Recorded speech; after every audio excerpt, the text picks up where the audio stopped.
Panago Pizza presents STP. The Steve Dangle Podcast with your hosts, Steve Dangle and Adam Weal. You know what we forgot? What do we forget? A lot of things. What did we forget? Think about what we forgot. To discuss anything related to the draft after the draft? That is exactly where I was going. Oh, for the first time, you and I were going in the same direction. Yeah! So I figured, since there was a lot of people a little mad that we didn't talk about how Lidadrin, it's Liliadrin, apparently. It made me Lilligren. Listen, Swedish people, get off of the train. Like, we're not going to pronounce your names right, ever. Like, right. We're not. Finnish people. Even more. Even more so? Well, I don't know. Jyrki Joki Paka? I'm sure we're not saying that right. Forsberg. Take a stab at how it's... Forsberg.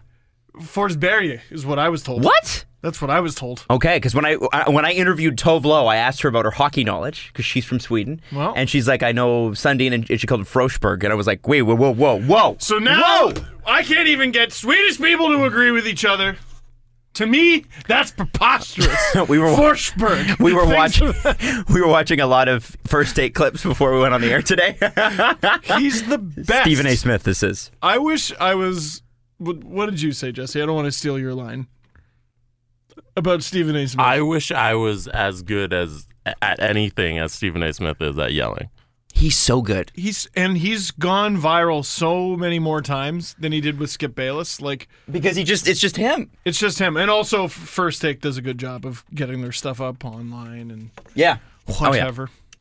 So since we're on the topic of First Take, let's talk about the draft. First pick. So a top 10 talent falls to number 17. That's what everybody is saying about Timothy Liljegren. What do we think about him? Well, I'm happy. I mean, and I think... I'm happy. I'm a little bit happy. If it was based on his 17-year-old year, he probably would have gone top 5, top 10, something like that. You know, decently sized, right-handed defenseman, can skate, can pass, can shoot. I saw a highlight pack of him from... it was basically all his goals and assists from the last 2 years. Okay. And a lot of them were from before this year because he had a bit of a rough year, and we'll get to that. But holy smokes, what a shot. What a shot! And, like, his teammates have a shot, too. Like, Sweden, I wonder how long it is before they just take over for Canada. Like, how much better does Canada have to be? It's a little scary how good the hockey talent out of there is. They're good. And they have, I mean, from what I've seen, and obviously I never watched, is it Rogel? Yes. I never watched Rogel play, but when you look at the clips now, he's got some pretty incredible highlights, and it's not just like he dangles around one guy. There seems to be some vision on the ice. There seems to be that first step pass.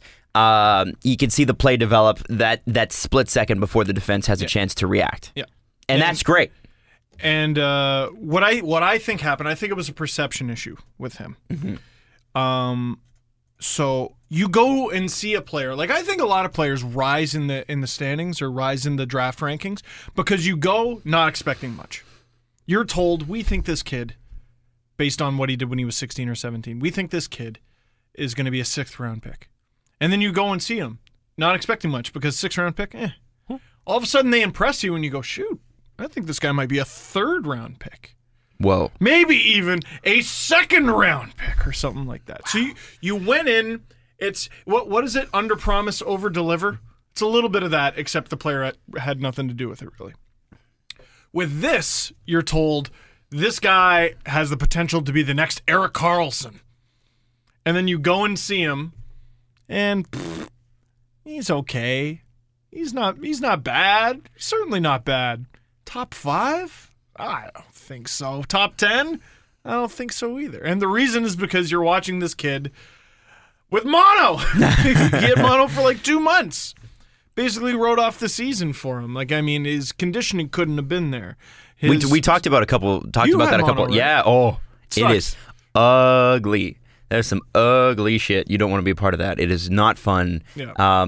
And not only, I mean, first off, I'm surprised he could play. But the thing with mono is that even when the physical symptoms go away, in terms of you get the most sore throat you've ever had. You get the worst congestion in your nose you ever have. Like there was a point when I had mono, and I was staying at my girlfriend's house at the time. Her family were gracious enough to take care of me at that point. Did you give it to her? No, I didn't give it to her. That's pretty incredible. We didn't cuss or anything. Well, but my throat closed to about like less than a coin, like tiny, and I could see it, so I couldn't eat. Yeah. Oh yeah, I lost like 20 pounds. It was nuts. And then sounds like a great diet. Yeah, it's a fantastic diet. So no, I remember going back to who has mono they can give me. Who wants to give Jesse a smooch? It makes your breath terrible. Makes your breath absolutely terrible because things get caught in your throat and they can't move. So it's just things just rot in your throat. It's disgusting. And then your throat smells like the inside of a ship that was infested by the flood from Halo. Exactly. And then after, you're tired all the time for months and months and months on end. Okay, now go skate at murderers.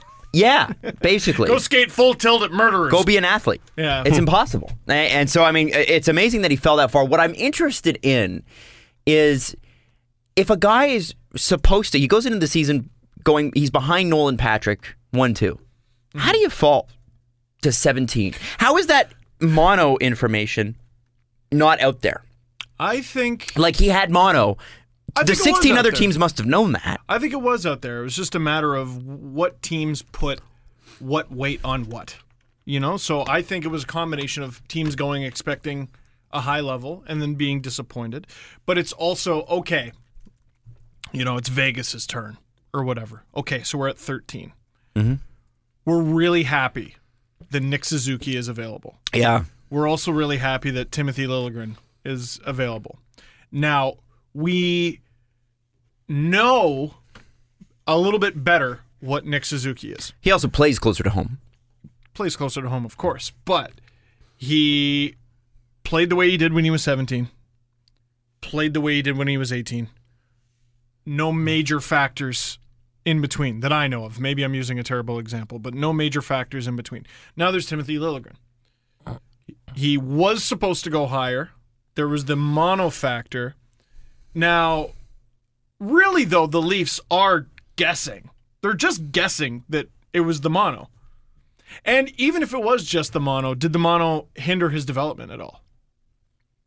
Did Timothy Liljegren take a step back? Whoa. Now I'm asking too many questions. Existential. Yeah, like I got Nick Suzuki, who is Nick Suzuki.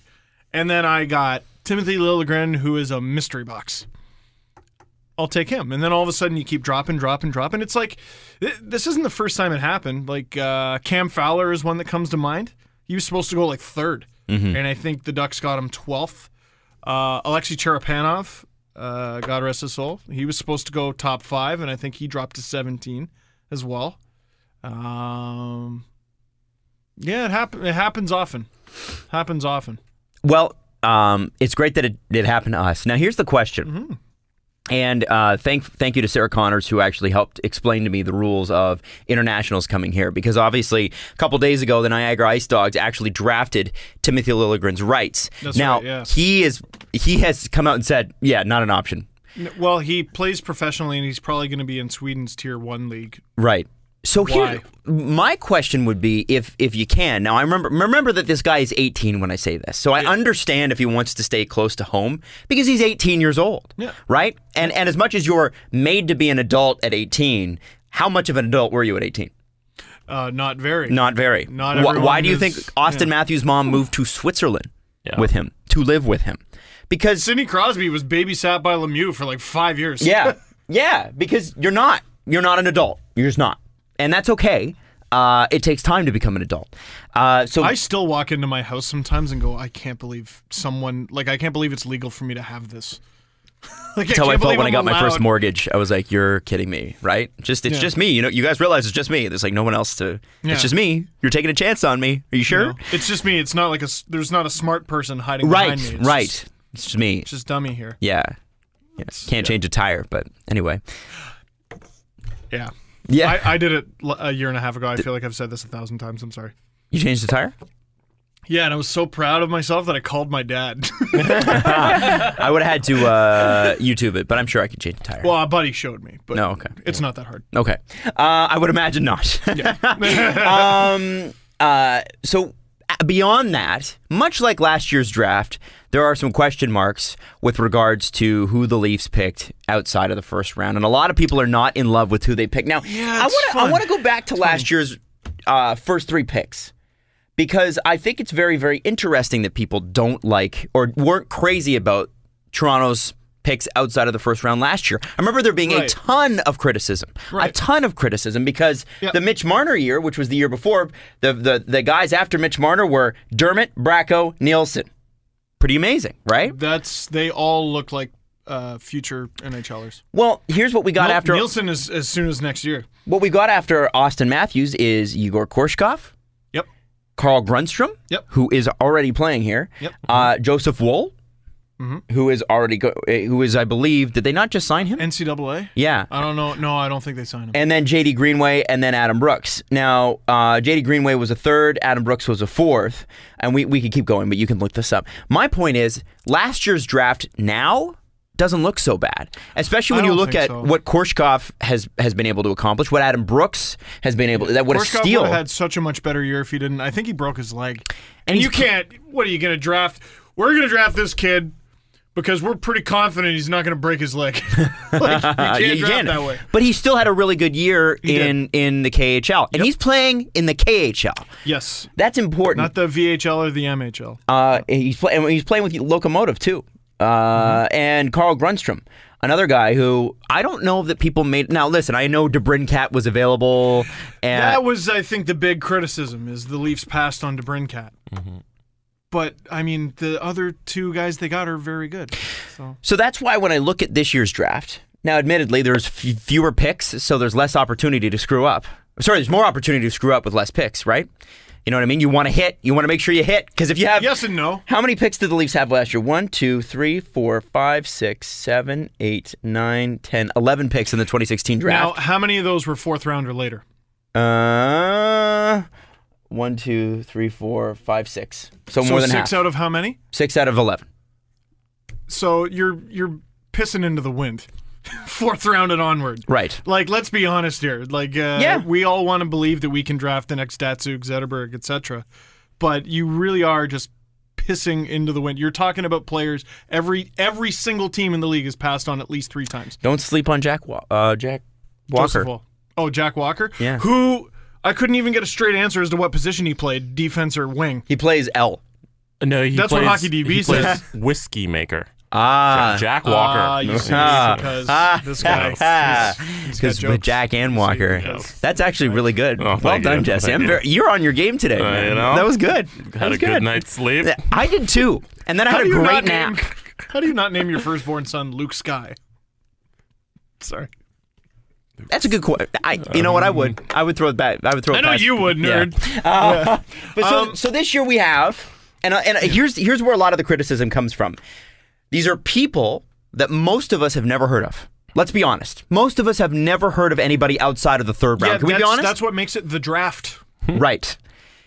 And what the thing Everyone turns into a draft expert. Exactly. I'm sorry, Joey 0469. Yeah. We don't really care.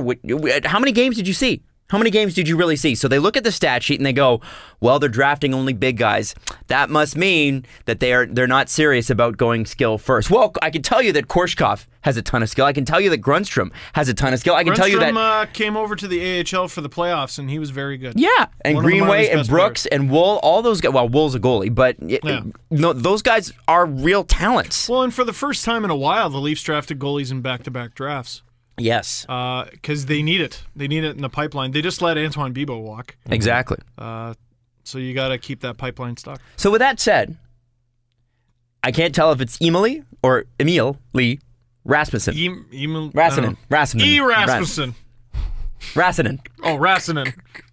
The finish. You got finished. Rasmussen and this man. Captain Koivu something.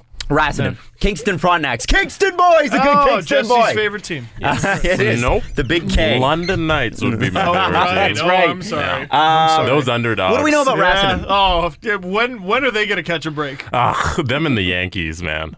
What do we know about Rassinen? He's a freaking giant. And this is the interesting thing. So, Is he a skilled giant? well, go look at his points. Like, this isn't... I think it's funny. You make one mistake, and everyone thinks that everything that looks like that mistake is going to be the same. So the Leafs, I want to say last year, drafted a player named Nicholas Matinen, I think, from the London Knights, the juggernaut London Knights. Yes. 6th round, 179th overall. 179th overall. Now, It was, by the way, the end of the 6th round because their next pick was at the beginning of the 7th round, 182. Well, there you go. So here, can you click him and read his stats from not this past year, but the one before? For the London Knights? For the London Knights. This is how he was drafted. Okay, well, he's defense. He shoots right. He's from Ottawa. And he played 39 games, had 4 goals, 6 assists, 10 points. Not bad. Not bad for a defenseman. 10 points? 10 points in 39 games. What's his height and weight? He is 6'05", 215 pounds. 6'5", 215 No, pounds. 6.05. I don't know if that... No, that's Hockey DB lists it weird. Oh, okay. He's 6'5", 215 pounds. That's why he was drafted. He was not drafted because he got 10 points. Well, and also, hey, 10 points in 39 games for a right-shooting defenseman it's his first year in the league, not bad. But then Could this be year, worse. Yeah.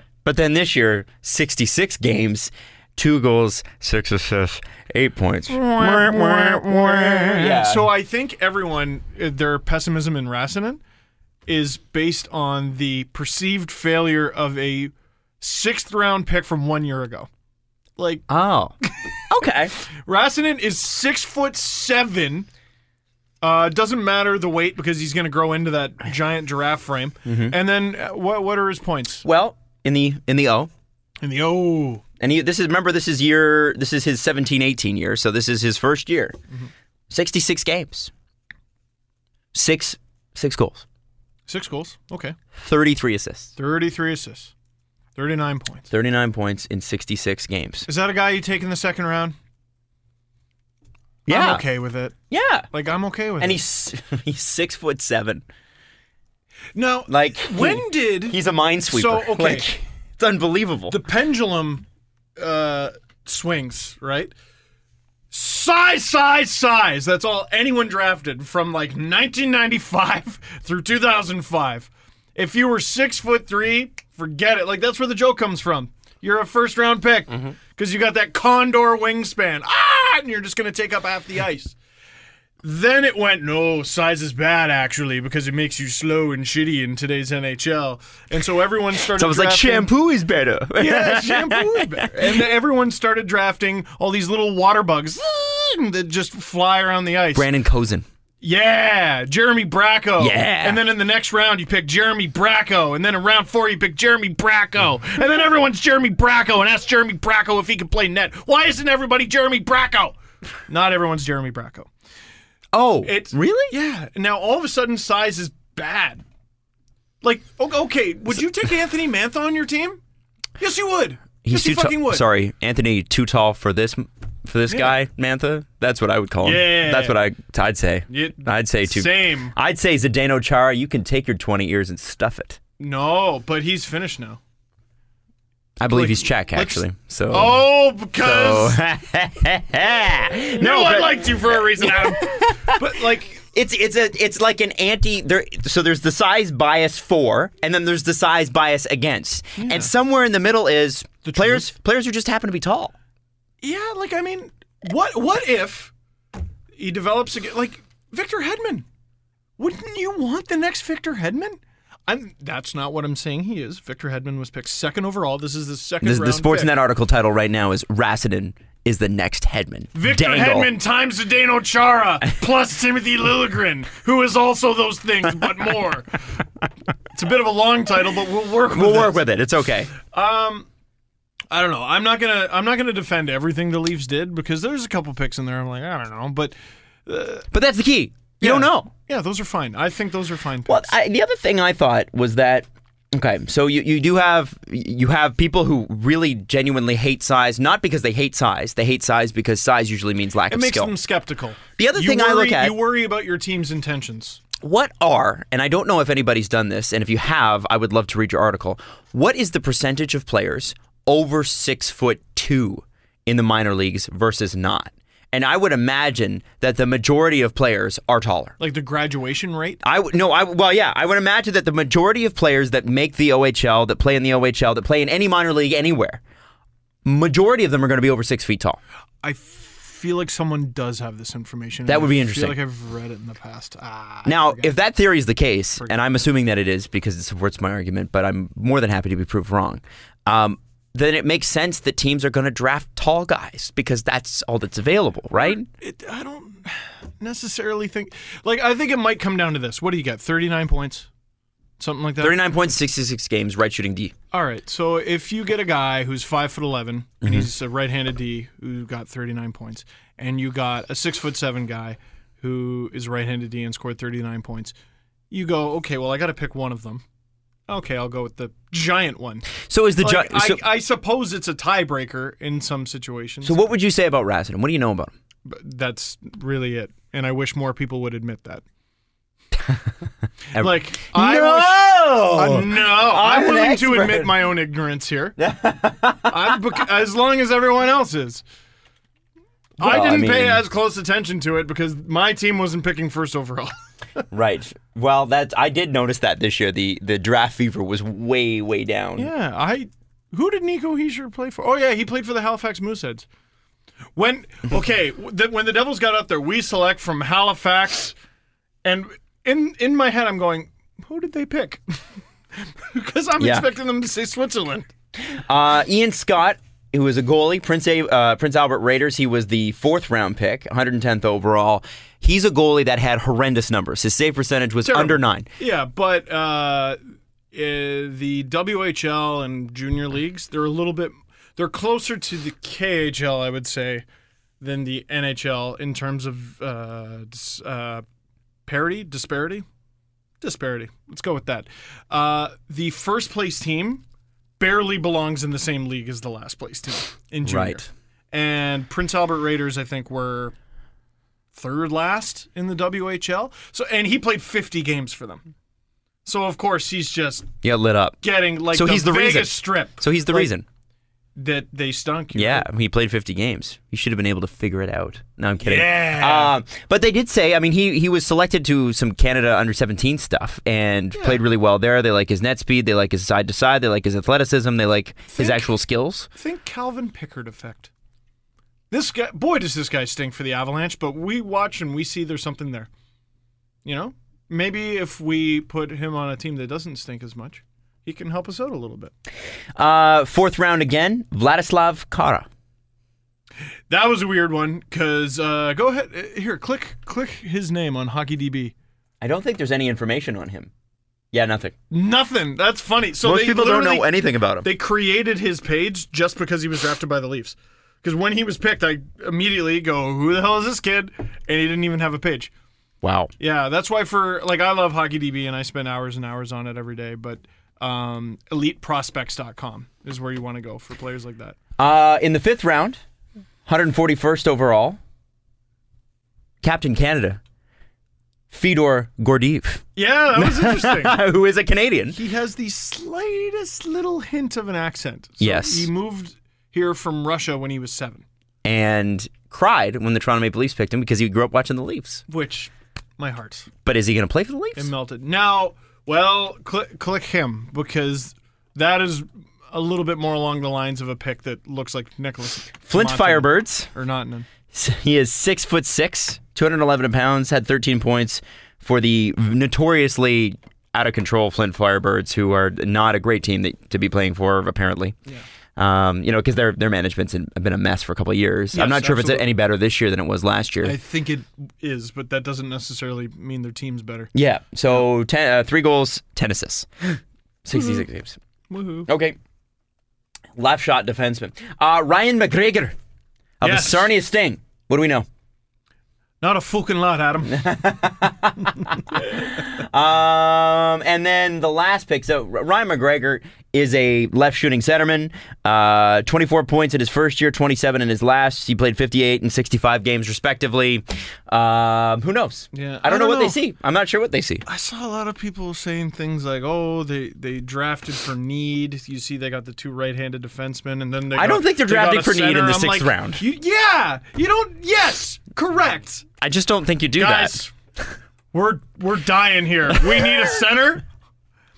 Our time to strike is now at 172nd overall. We're going to catch everyone with their pants down and draft... What's his name? Ryan McGregor. At 172. Oh, man. Okay. The league will tremble. That we have center Ryan McGregor. I'm going to love when he's an all-star. Good! And somebody clips this and sends it to us. And please play it out of context to make it sound like I actually meant that. Yeah.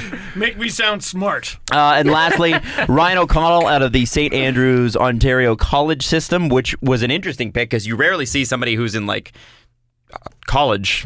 Oh, like so that, you know where that college is? Where? Aurora. Oh. I thought it was like some preppy school in, like, Alberta. Aurora's pretty preppy. Yeah.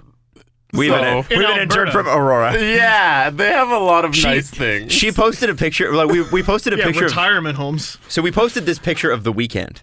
Abel Tesfaye from Scarborough, Ontario. Scarborough. A lot of people are not familiar. They might have thought it was Saturday, Sunday. Oh, because we didn't post a picture of they might not calendar. have noticed that the weekend is missing an E, right? So well, from our words, they definitely wouldn't notice that.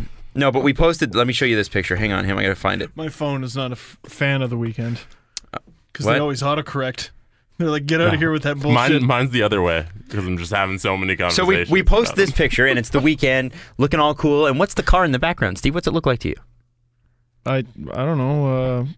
You should know I'm this. not good at cars. It's a Porsche 911. It is a Porsche. No, it's a Porsche 912. Oh, it's a 912. It's a 912. So it's a Porsche 912. Oh shit! Adam! I know lots about cars, but I don't know what kind of Porsche this is. I don't know how to change the tire. To be fair, but anyway, here's a picture of the weekend. I've seen it in real life, so I know. So our intern says what to you, Jesse?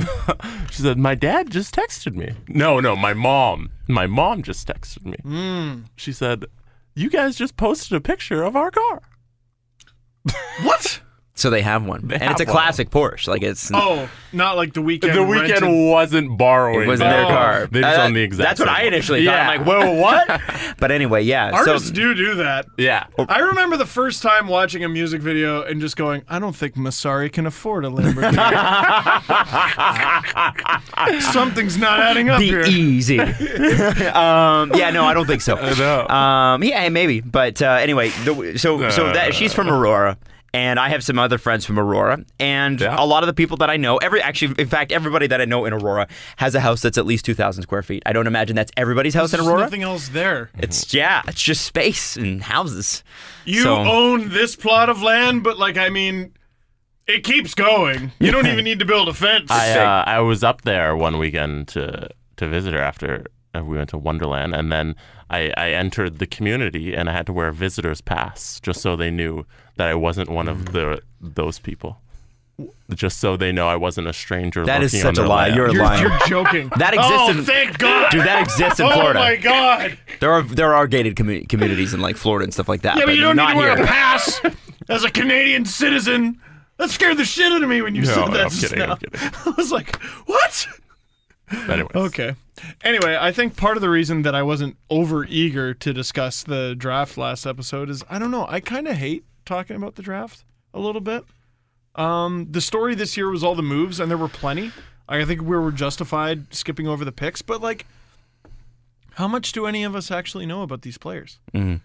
I know a little bit about Nolan Patrick based on what Jeff Merrick told us from when he was on. Jeff Merrick was talking about him when he was 16. Yeah. And if he didn't suffer his injury this year, he probably goes first overall, ahead of Nico Hischier. So, Ryan O'Connell, though, I thought that pick was interesting because I wonder if they get to the 7th round and they're like, I don't know, Mark, have you seen anything that you might want to take a flyer on? And he strikes me as a guy that probably had like a YouTube clip or a package or something, because they send these, it's like record industry, right? They send their packages into these scouts. And I wonder if they went out and met him personally, I bet they did, and said, okay, show us what you got. And I honestly, I think that's probably must have happened. They must have seen him play. Like, because why else? Why would NHL scouts be at St. Andrews in Aurora? Well, I mean, if anyone's going to find that, it's Mark Hunter. That's my point. Yeah, that'll be interesting. Another reason why, I don't think he can be GM of the Leafs. No, he likes going to St. Andrews too much, and he's a rink rat. Also, I don't think it would be good for the Leafs if he became not their head scout, because he's so good at being the head scout. Yeah, and they can pay him whatever he wants. You know who probably couldn't be a GM, but he's valuable to a team? Rick Dudley, who was a former exec with the Leafs. I don't remember his exact position. Now he's with the Montreal Canadiens. Anyone who's described as a rink rat, you probably don't want managing your everyday operations, right? Doesn't mean they're not capable, but some people are scouts. Exactly. That's fine. What's wrong with that? I don't know. He can be your head scout. He's in charge of the draft, so he's still in charge of the future of your franchise. Yeah. You want people doing their strength. The thing that they're good at. And again, like with the Leafs, you can pay them anything. So if Mark Hunter's like, hey, I can make more money doing this, you go, well, then I'll write you your check. Yeah. So being a GM is a combination of talent evaluation and management. Yeah. I think he's an exceptional evaluator of talent. Maybe Dubas can step in one day and be the next manager. And manage, and that's Lou's real job here, is to manage your scouts. You manage your minor league team. You manage the head coach. Like the head coach you got to look at it like a 3-legged monster. Like you got your scouting, and you got your team, and you got your minor league team, and you've got your assistant GM, you got your coach, and you've got your head scout. Those are all kind of on the same-ish level. I look at it as Lou is the godfather, and every day is the day of his daughter's wedding. And everyone just walks into his office and they go, Godfather, we must get a right-handed defenseman. This I cannot do. The price is 2 first-round picks, and I'm not giving that to Garth Snow. But since you asked me on this the day of my daughter's wedding, yes. I think everyone just goes to him with ideas, and he says yes and no. So let's talk about some Leafs rumors, because this is the last show we do before free agency, gentlemen. Yes. Are you ready for that? Can you believe we're here? Not at all. This came really quick. Really quick. Yeah. And can I be honest with you? I'm dizzy. I'm a little disappointed. Same. I was a little let down by the expansion process. Yeah? I thought George McPhee was going to draft better, and I thought there would be more dealing. Now, psychologically, were we all cheering for Vegas? I was cheering for Vegas. I was. I was cheering for Vegas to do better. Like, it's the little things, and I know I get hung up on this stuff sometimes, but like Engeland? So Montreal has supposedly inquired about getting Emelin back. It's because there's no options out there for them. Surely. Come on. Hey, if you draft and develop, guys, you don't have that problem. Well, they had a guy named Sergachev, and they had another guy named Boilio. Had they hung on to Boilio, they would have had Emelin, because Boilio would have been picked instead of a 3rd-round pick. Or make some sort of deal with Vegas. Those weren't allowed. No, Nobody could do that. No one made them. No. Well, the price was apparently a 1st-rounder. Like for what? For Ottawa to hang on to Marc Methot, it was going to be a 1st-round pick. Okay, Jorge. Well, look what he got though. I mean, it worked for him with the Islanders. Yeah. The cost. What he gets from Ottawa needs to be more than what he can get on the open market. And the answer for what he can get on the open market was a 2nd and a fresh draft pick. It was a goalie who had just been drafted. Good haul. Imagine having that kind of power. So, how many picks did Vegas have? I think it was like 11, 12? Yeah, something 3 like in the 1st round. Whatever the That's number what you is, need to know. Whatever the number is, add 1 to it. Because they got a kid who was picked. Poor kid gets drafted, and then 2 days later... Gets wheeled. He gets wheeled. The only guy I can think of that happened to, like a guy who was traded only like a few days or weeks after getting picked, was Greg Pateryn. Leafs drafted him in the 5th round, and then Montreal said, "Yeah, give him here." And the Leafs flipped him to Montreal in the Mikhail Grabovski trade. Wow. For a second. I believe that's commonly referred to as the Greg Pateryn trade, not the Mikhail Grabovski Well, I mean, trade. he's still in the league, so It's true. it was actually roughly the same package. Leafs are apparently in on. You see, because genitals. Sorry. Leafs are apparently in on Jordan Weal. I hope they are able to wheel him. Imagine us making Weal jokes all year. I'm cracking open a cold one. Yeah, with the boys on Saturdays. I could really go for a pop and a pizza and a wheel. Oh no, not a pizza and a wheel. No, it's just a wheel. No, just cold pop and a wheel. The That's- wheel you is can't- the pizza. You can't do a pizza and a wheel? No. Oh. Because the wheel is the pizza. So you don't need to say You can't pizza. say, you know what I want? A cold one and a beer. See, I didn't get that. That's all right. Sure. Well, because wheel is such a dumb way to describe pizza, you could just call it pizza. Yeah. But there are people out there, broadcasters, who call it wheel. Broadcasters. Broadcasters. Oh. There is a part of our Nashville video where Adam says crack open a cold one on the plane. Yeah. I And remember that every moment. time I watch it, I out loud yell at the screen. My The favorite way part. he says it. My favorite part is when you zoomed in on my ass, and then all the comments under the That YouTube was him. was like That was not me. Somebody was like, Adam has a I'm juicy the one ass. on the camera and Adam's in the background, so it was definitely you. When I'm I in the don't know store what buying scene it is. craisins in whatever airport we stopped off in. Okay. That was O'Hare when I put on the sunglasses. Okay. Yeah. And Adam's big old donk is in the background. I did do And that. people's comments are like, what a juicy ass. I want that ass. Like, it was like, wow, that is aggressive. I tap Adam's bum sometimes. He's got a J-Lo. Would you booty. like smash that ass? I'd smash that ass button.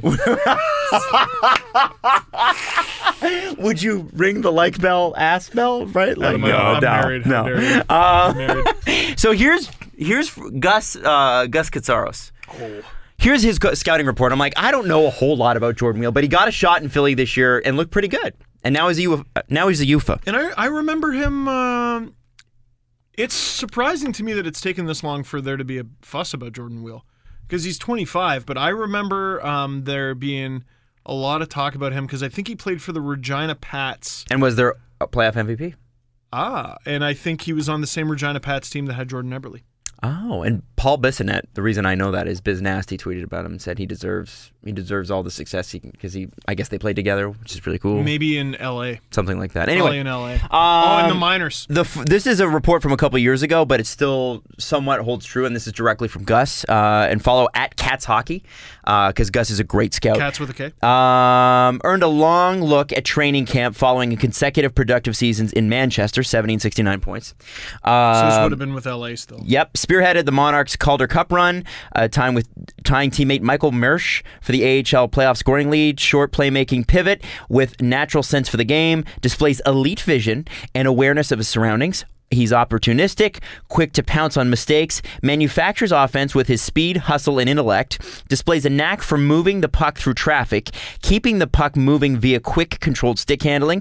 When he spots a lane, his feet activate to full throttle, excels gaining the zone and then setting up the play. Funny, awkward stride, almost runs on ice, but has elite quickness. Now, that all sounds like a guy that the Leafs would need at center. Inefficient skater, it sounds like. Well, it says elite quickness, though. That's something. God, we got to have Gus back on the Because show. quickness in hockey is more important than speed, by the way. Well, I got to ask him about Zach Hyman, because he's another guy who I feel like he always looks like he's working his ass off. But I'm like, is that because he has an ineffective stride, and he's another guy who's fast. But the first guy he pointed that out to me in was I always thought Nikolai Kulemin skated like he was in a kayak. like his stick there was are, always, yeah. And he looks like he's working his ass off, and he is. But is that necessarily the best way to move around the ice? Well, it seems to be working for him, because a scout's not just going to drop elite quickness. I mean, that was Paul Kariya's strength, and Paul Kariya was a beautiful skater. So I'm not comparing their stride, but Paul Kariya's strength when he was playing was not his top speed. He was not the fastest player. Get there. He right? was the quickest player, and hockey's a stop-start sport. And anything that I was taught growing up about hockey, it's not your top speed. It's all your quickness. It's your first 3 strides that matter. And because that's going to get you wherever you need to go, really. Crosby, like, I don't think he's maybe the fastest player in the game, but his acceleration's got to be near the top of the league. Does Jordan Weal not sound exactly like someone who should be the 4th-line center of the Toronto Maple Leafs? I want Brian Boyle to come back. I especially want Brian Boyle to not sign with the Tampa Bay Lightning. But if we're talking about fitting a mold, Matt Martin is a lock on the left wing of the 4th line. I get that. But if you throw in a speedy guy like Sash, or you throw in another speedy guy who's skilled like Kasperi Kapanen, then you have Weal in the middle, and you got Matt Martin banging around, I'm okay with that being the 4th line. No problem. No problem. He sounds exactly like the sort of guy the Leafs should pursue. Now, this guy's one of the most highly sought-out free agents on the open market, and he's barely got any NHL experience. What do you give that kind of person? Well, and that was going to be my next question to you. I mean, anything over anything over $2 million, and I'm backing off. Because $2 million, I think, is what Brian Boyle made last year. Is he Brian Boyle? Well, no, they're completely different players. Right, but I mean, is he bringing as much to your team? Not the same attributes, but is he bringing a force to your team? It sounds like from the scouting report, this guy does drive play. The issue is, I don't know, like, does he kill penalties is what I want to know. And that's why they would get him, I would think. Because the Leafs could use they have lots of guys on the wing who can kill penalties. Kapanen, Brown, Hyman. Komarov's really good at it, but Komarov had to play center sometimes because they kind of lack. I'm surprised Bozak's not used on penalty kill more. Kadri. That's your shutdown center, right? But maybe you want to keep him fresh so he can shut down at 5-on-5. If Weal can kill penalties, that is a huge bonus for me. But I mean, the majority of the game is played at 5-on-5, so sounds like I'd like him. Sounds like he's the type of guy that can. Like when I read that scouting report, I'm like, this doesn't sound a whole lot different than Kasperi Kapanen, who's quite good at it. Yeah. But they had to teach him that. I wonder too if he is an. I mean, okay, fine. $2 million seems like a lot for a guy who last year played 23 games. He has 37 career NHL games. Wow. What are his numbers looking like? Last year, 23 games, 8 goals, 4 assists, 12 points, 10 penalty minutes. He's +5. I don't have his Corsi or anything like that. Yeah, whatever. I don't think the sample size is big enough. 55, if I remember. Oh, okay, that's not bad. Yesterday. I mean, it's not bad for 23 games. All I ask if you get your 4th line guy to be positive, wicked. Yeah. Wicked. That's great. God bless Ben Smith. But wow, was he deep, deep into the Earth's crust. So, okay, with that in mind, is this guy worth, like, can you give $2 million to a guy, especially when your cap overage was $5.5 million? Yeah, about that. Can you give $2 million to a guy who's played 23 games in the league? You can overspend on your centers, especially a team that needs it too. Like, Goat is not going to be ready for the beginning of the season. Ben Smith is your next guy. I don't know if Goat's good enough. I'm still not sold. I think he was on the verge of being good enough. And now, I don't know if you ever get that back. He's missing an entire summer. God, that hurts. I mean, he can work out other things. I'd rather have a guy who had mono. You know what I mean? I don't think there's any long-term effects. Yeah, the Leafs, I mean, it's a position of need. So if there's anywhere you're going to overspend, I would rather them. I think, is it wrong to say that the Leafs need another center more than they need another right-handed shot on defense? Yes. No. Is it wrong? Is it wrong to say that? No. I don't think so. I don't think so. It depends on how much you value your 4th line. Because it's not like they need any in the top 3. Well, when they actually start, and it's a good point. And it depends on how he's used. I don't think the Leafs are going to sign a guy on the 4th line who can't kill penalties. Yeah. Sorry. Well, to Jesse's point, I think you're right. But I think they do value the 4th line. But more than your second pairing D. I don't know. Well, that's a good question. I don't know. Depends on how much you think Connor Carrick's going to develop because he was injured last year and then never came back and played the same. But I mean, you can say the same for Mitch Marner. He got injured and even Babcock said didn't have the same pop afterwards, right? And had mono. Mitch Marner? Yep. He had mono? It was mono or strep throat. Strep throat. He didn't have mono. I think it was reported as strep throat, and then I don't know. Okay, he maybe, was sick. Okay, he busted a rib and he was sick, so that's why he suddenly didn't look like. I think the Leafs want to run 4 lines. That's what I think, and I think it makes sense for them. They looked they have good. The talent. Yeah, for sure. They looked good. For a fourth center. Okay. So I think if you're going to overspend, what would be really, really good for the team is if they can get Bozak to kill some penalties and a fourth guy who can, or if somehow they were able to sign Nick Bonino, who can kill penalties and is a really good center, and flip Bozak. You can't afford to have all 4. You can't afford Matthews, Kadri, Bozak, Bonino. That'd be pretty sweet. Bonino, I was talking to Mike Darnay about this. Like, what do you think gets it done for Nick Bonino? Like $4 million. 4 times 4, I think.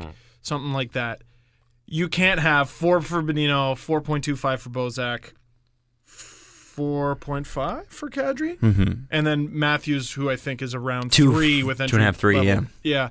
You can't afford that. If you're able to get Bonino and flip Bozak, that'd be wicked, but that's a lot of ifs. What? Yeah, because I don't know who's taken on. I mean, I know there's teams that would take Bozak, but if you signed Bonino and then tried to trade Bozak, they'd hold you to the wall for that. Speaking of, and also I don't think Bonino's been linked to the Leafs. I don't know. I'd imagine they've put in a call, but I haven't seen anything. How much is it going to cost to get Joe Thornton? Well, I was going to get to that, so let's get to it. As long as we're on centers. I've read a couple pieces on this, and the money that Joe Thornton and Patrick Marleau want is slightly terrifying. What is it? Patrick Marleau. I haven't seen any of those reports. Patrick Marleau has said he's not interested in a pay cut. What did he make? 6.7 something. Yeah, you're on drugs. And he had They literally can't afford that. He had a good year. There's no question Patrick Marleau had a good year. Joe fell off a bit. Goal scoring wise. Yeah, and listen, his knee was messed up. But Joe Thornton's knee was messed up and his skating already was slow comparatively to the league. I don't understand. I think that's worth noting, by the way. I think it's important. I mean, it's the reason we're writing off Polak coming back. Who, by the way, has some suitors. Chris Neal has suitors. It was reported that a bunch of teams are going after Chris Neal. I don't know. Okay. I bet Vegas is chief among them. Vegas and Vancouver, I bet. Oh, Florida for sure. For sure, Florida. Oh my God. I don't understand why, unless you can get Joe Thornton for $2 million, and you're not going to. He's worth more than that. Even with a busted knee, like he's a good Civil War cannon. the way I used to describe Cody Franzen. But this takes is a while to get there, but then bang! Tell me how he fits into the team. They need another center, and he's a really good one. Tell me how he fits into the way they play.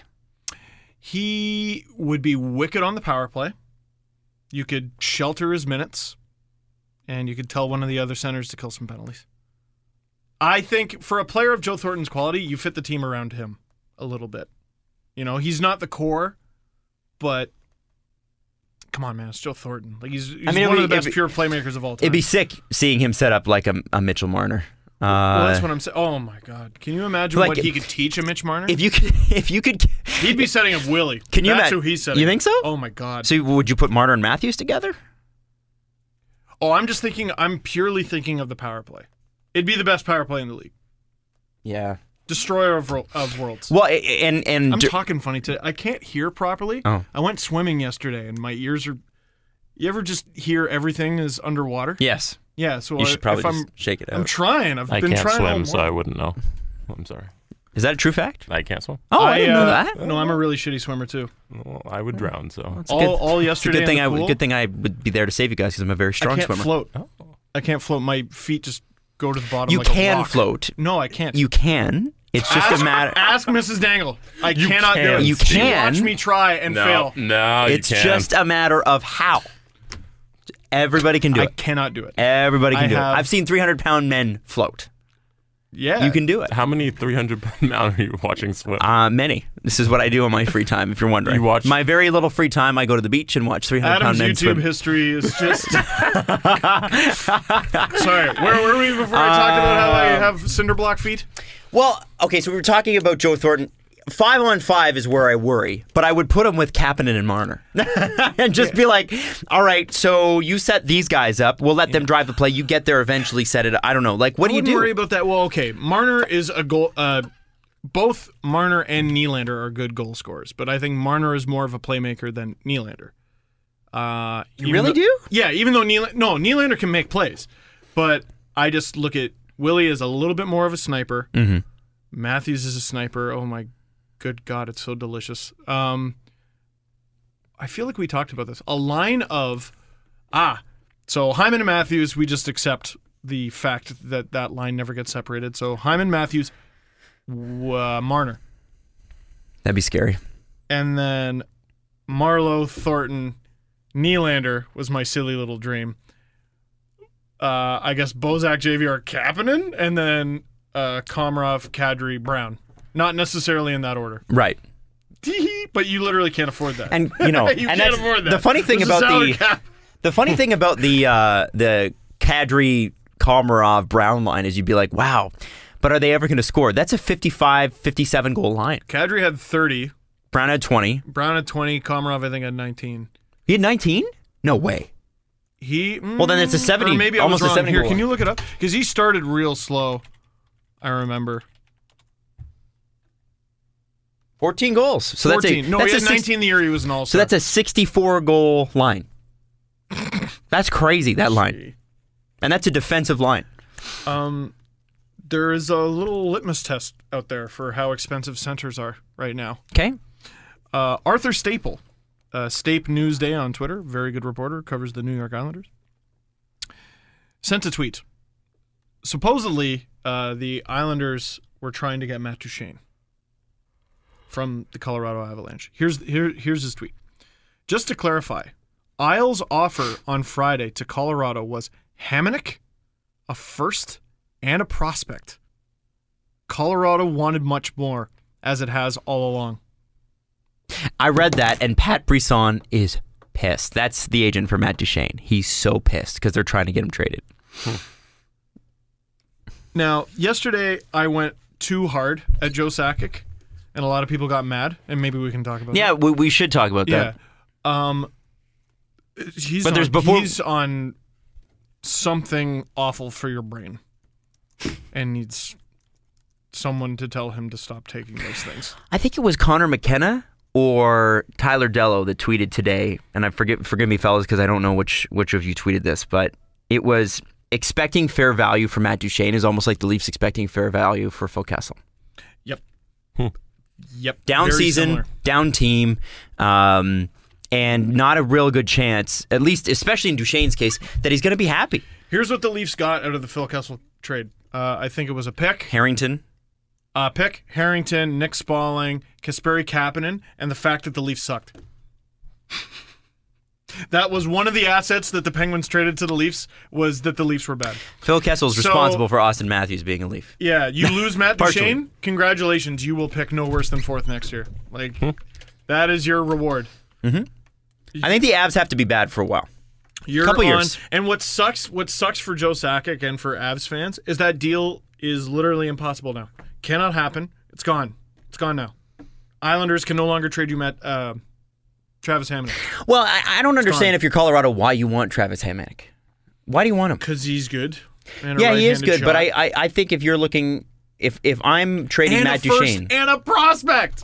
if I'm trading for, well, what I do then if I have Hamonic is I wheel him again. Trade him again. Maybe, well, then you're fully committed to the tank, which That's they what I would probably do. should be. But, I mean, if you lose Matt Duchene and you're thin on centers, which that would certainly make them, money. Money in the summer. You offer as much money as you can, maybe give a little bit too much money to, like, Nick Bonino, for example, and tell him, soon as February 1st comes, We'll trade you. I am answering that phone every day saying, what would you give me for Nick Bonino? You give him the Lou Lamoriello promise. We will do right by you and trade you to a contender. Or Brian Boyle. Or like I'm sure Boyle wants a championship more than he wants to play for the Colorado Avalanche. And that is why you signed with the Colorado Avalanche. So that they get rid of you. Goodbye. Okay, so Thornton, Marlowe, and the Leafs. I just don't see it, man. I know there's a lot of people that like this the idea. The way I look at it is, if so there were, fun. if the free agent market wasn't so damn thin, nobody'd be talking about Thornton and Marlowe to the Leafs. No. Nobody. I would love it to happen, but it's not. I don't think it's going to happen. Apparently, they want to go together too, and also chances are they want to stay in San Jose. Still a good team. Yeah, I mean, when it comes to two guys who want to stay together, the most likely scenario is always the team that already had them under their cap, right? Like accounted for. Another thing, and this is from yesterday, and this is the first time I've heard this, and it's interesting that you brought his name up. Pierre Maguire of NBC. I don't know if you know that. He works for NBC. He used to work here in Toronto. Used to be coach of Hartford. That's right, Whalers. Adam used to work in Toronto. Yeah, I was the coach of the Hartford Whalers back in the day. 1994. Four. YTV was on. He keeps hearing apparently Matt Duchene and the Leafs name in the mix. Which to me, I was like, wait a second. I remember in February when Landeskog and Duchene were sort of linked to the Leafs and Canadians and everybody in the league. There is no way Matt Duchene is a Toronto Maple Leaf. I have thought for a long time that Bozak to Colorado makes some kind of sense. And now all of a sudden, which one of you was saying, hey, what about the centers? Was that you, Adam? What? What in terms of return that Colorado needs to get? I know a guy who plays center. And is from Colorado. Tyler J. Bozak. I don't know if it's Jay. But if you He's get not him from Colorado. It's he just went to school there. Oh, Timothy. Timothy? Yeah. I hope people are prepared because if you make a deal like that, and I hope you're prepared if you want the Leafs to get a right shot D who's already under contract, I hope you're prepared to give up a prospect. A good one. The Leafs can afford to give up a prospect. They got a bunch. Would you do what? Okay. Bozak and Kapanen for Duchene. How far off is that from being acceptable? I think you're a draft pick away. Yeah, you're a little bit. Is it a first-round pick? No. Yeah. Duchene? I mean, if the answer is... The big factor that we're missing there in the Hamonic first and a prospect thing is who's the prospect. The Islanders have some fantastic prospects they can give up, but I saw a tweet from Staple following up where he goes, well, it wasn't Matt Barzal. Okay. Right? So... Here's the thing with Matt Duchene. Matt Duchene, in his highest point total ever, had 70 points in 71 games. Pretty good. Pretty good. Point-a-game player. That's really hard to do. He's 26. He hasn't done that for 4 seasons. Colorado's been very bad. Yeah. Well, did they not make the playoffs in 2014, 2015? A lot of it. A lot of their success in recent years has been smoke and mirrors. But Steve, yeah, even the year they finished he third, is a top guy on that team. He's not necessarily because he's splitting a lot of time with Nathan McKinnon. Yeah, I'm not going to buy an argument that Matt Duchene is not. Okay, well then buy this. Okay, just listen to these numbers. He's also not making number one center money. Listen to these numbers.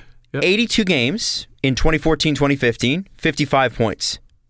76 games the next season, 59 points. Yeah. Last season, 41. Now, last season, aberration, I get it. Yeah. But I'm not saying, listen, I'm not saying Matt Duchene's a bad hockey player. I'm not even close to suggesting that. But is he the guy that you pay the sun and the moon for? I don't think so. I pay the sun and the moon for the right-handed defenseman.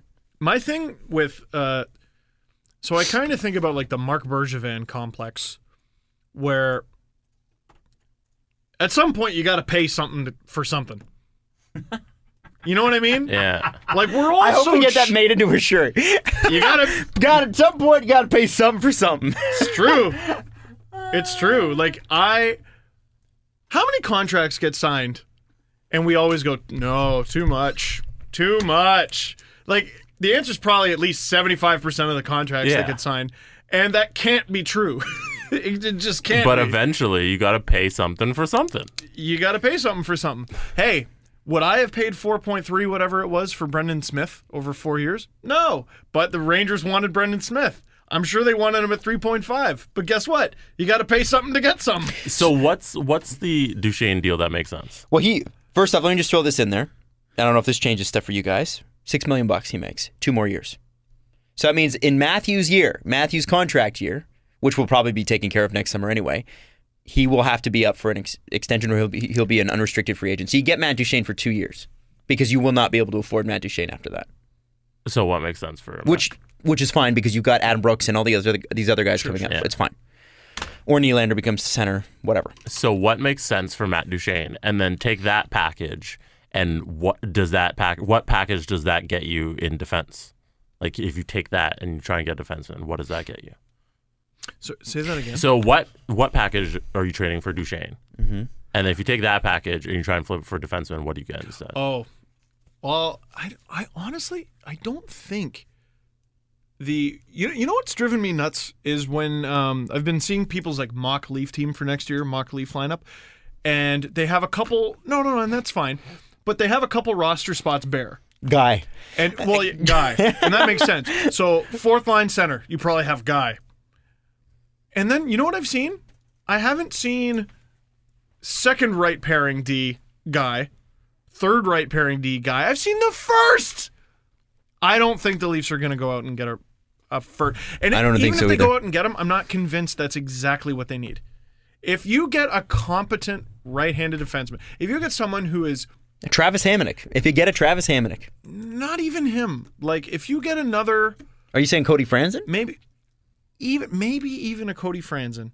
You get him at 2.5, probably. That's not exactly the sort of guy who turns you into a cup contender, but He he's stabilizes an things. upgrade on Alexei Marchenko. All of a sudden, that takes a little bit of burden away from Nikita Zaitsev, who is going to be a year better. It takes a little bit of burden away from Connor Carrick, who's going to be a year better. I think that makes you fine. And I think a lot of the Leafs' problems defensively was the forwards weren't bailing out the defensemen a lot of the time. Mm-hmm. As Agreed. Dello showed when talking about Morgan Riley, who is going to have a bounce-back year, I think, based on a lot of those numbers. So I don't know. To me, I still, despite how well Bozak played, how well Kadri played, Matthews being a revelation, I still think they need to be stronger up the middle. They need to be stronger defensively. Okay, I'm just saying, I'm playing devil's advocate here, because I don't hate Matt Duchene being in the Leafs, being in the Leafs uniform. Is I wouldn't take a similar package for Matt Duchene and flip it for a defenseman. Okay. Unless someone magically got drunk and was like, you know what, take Colton Parayko.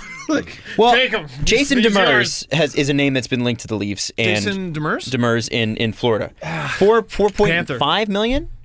Yeah, no, the contract's good and he's a good player, but Now- it's the Panthers. They're gonna take you by the ankles and shake you upside down until they get exactly what they wanted of you, because that's a divisional rival.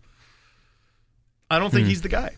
So do you think, and again, Pierre's the only one that has heard this, so I don't know that it's a legitimate It doesn't- report. If he keeps hearing it, that means he's probably heard it from 1 or 2 people over the course of months and months.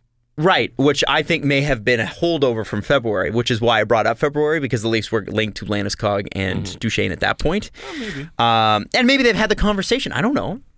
Who knows with the Leafs, especially with the Leafs? Who I knows? know. It's insane. But do you take? Because basically, when you if you were to have haven't even reached out to Brian Boyle, by the way. if you were to trade, because I think Brian Boyle's price is going to be huge. I think it's going to be big money. If you were to trade Bozak, right, you got his $4.2 million that he makes. Matt Duchene makes $6 million. So basically, you're taking on an extra $1.8 million. So you're getting another center and a pretty good upgrade and a 26-year-old. And if you're Colorado, you can easily flip Bozak next year. Absolutely. On account of his contract. Or re-sign him if you want him. Good leader, good guy. Or. So you're getting Matt Duchene for $1.8 million more. Mm-hmm. Basically what the Leafs pay Phil Kessel, I believe, to go win cups for Pittsburgh. Well, and now I go back to what I said about the Leafs defense, though. Does the Leafs defense matter as much if your centers are Austin Matthews, Nazem Kadri, and Matt Duchene? Who's the guy on our roster? Who is Guy? Guy is, I dispute that it's the first pairing right D. I assure you it is 4th line center. 4th. Not 1st, 2nd, or 3rd. It's 4th. Unless they make a move to get rid of one of them. So are you comfortable, Jesse, Steve, I'm asking you both, are you comfortable with a Bozak, Kapanen plus a first? No, because this is exactly, well, yes, maybe. But, yes, maybe. But this is why I think what's your price for Jordan Weal? Give him $500,000 or $750,000 more than that. Because he saves you assets. He's a free agent. Free wallet. Mm-hmm. He looks like he's going to be fine. He can Drive definitely play. fill that spot in your lineup. If Bozak or Kadri or Matthews gets hurt, I'm confident with Weal taking on an extra 3, 4, 5 And minutes then a game. we'll get Ben Smith back. And then we get Ben Smith back. No, this is why, I'm usually against signing free agents, but the great thing about free agents is they're free. They're free. If you have the cap space, they're a wonderful thing because, if you got to get Weal for long term, Well, that's one thing. But what's long term to you? 3 years doesn't sound longer like a than bad 3 idea. years. I would say longer than 3 years. Would you trade JVR and Bozak for Duchesne? Because then you're getting Duchesne and you're getting cap space. Because those two combined contracts are saving you money. I know the Leafs don't really want to move JVR. And those are 2 expiring contracts. Yeah, at the I end don't of hate next it. season. I do not hate that. I know the Leafs don't want to move JVR, or that because he's their best left winger, and they're And JVR doesn't necessarily want to move. no. What are they What at the I've left? heard is he heard all the Islanders stuff and went nope, no thank you.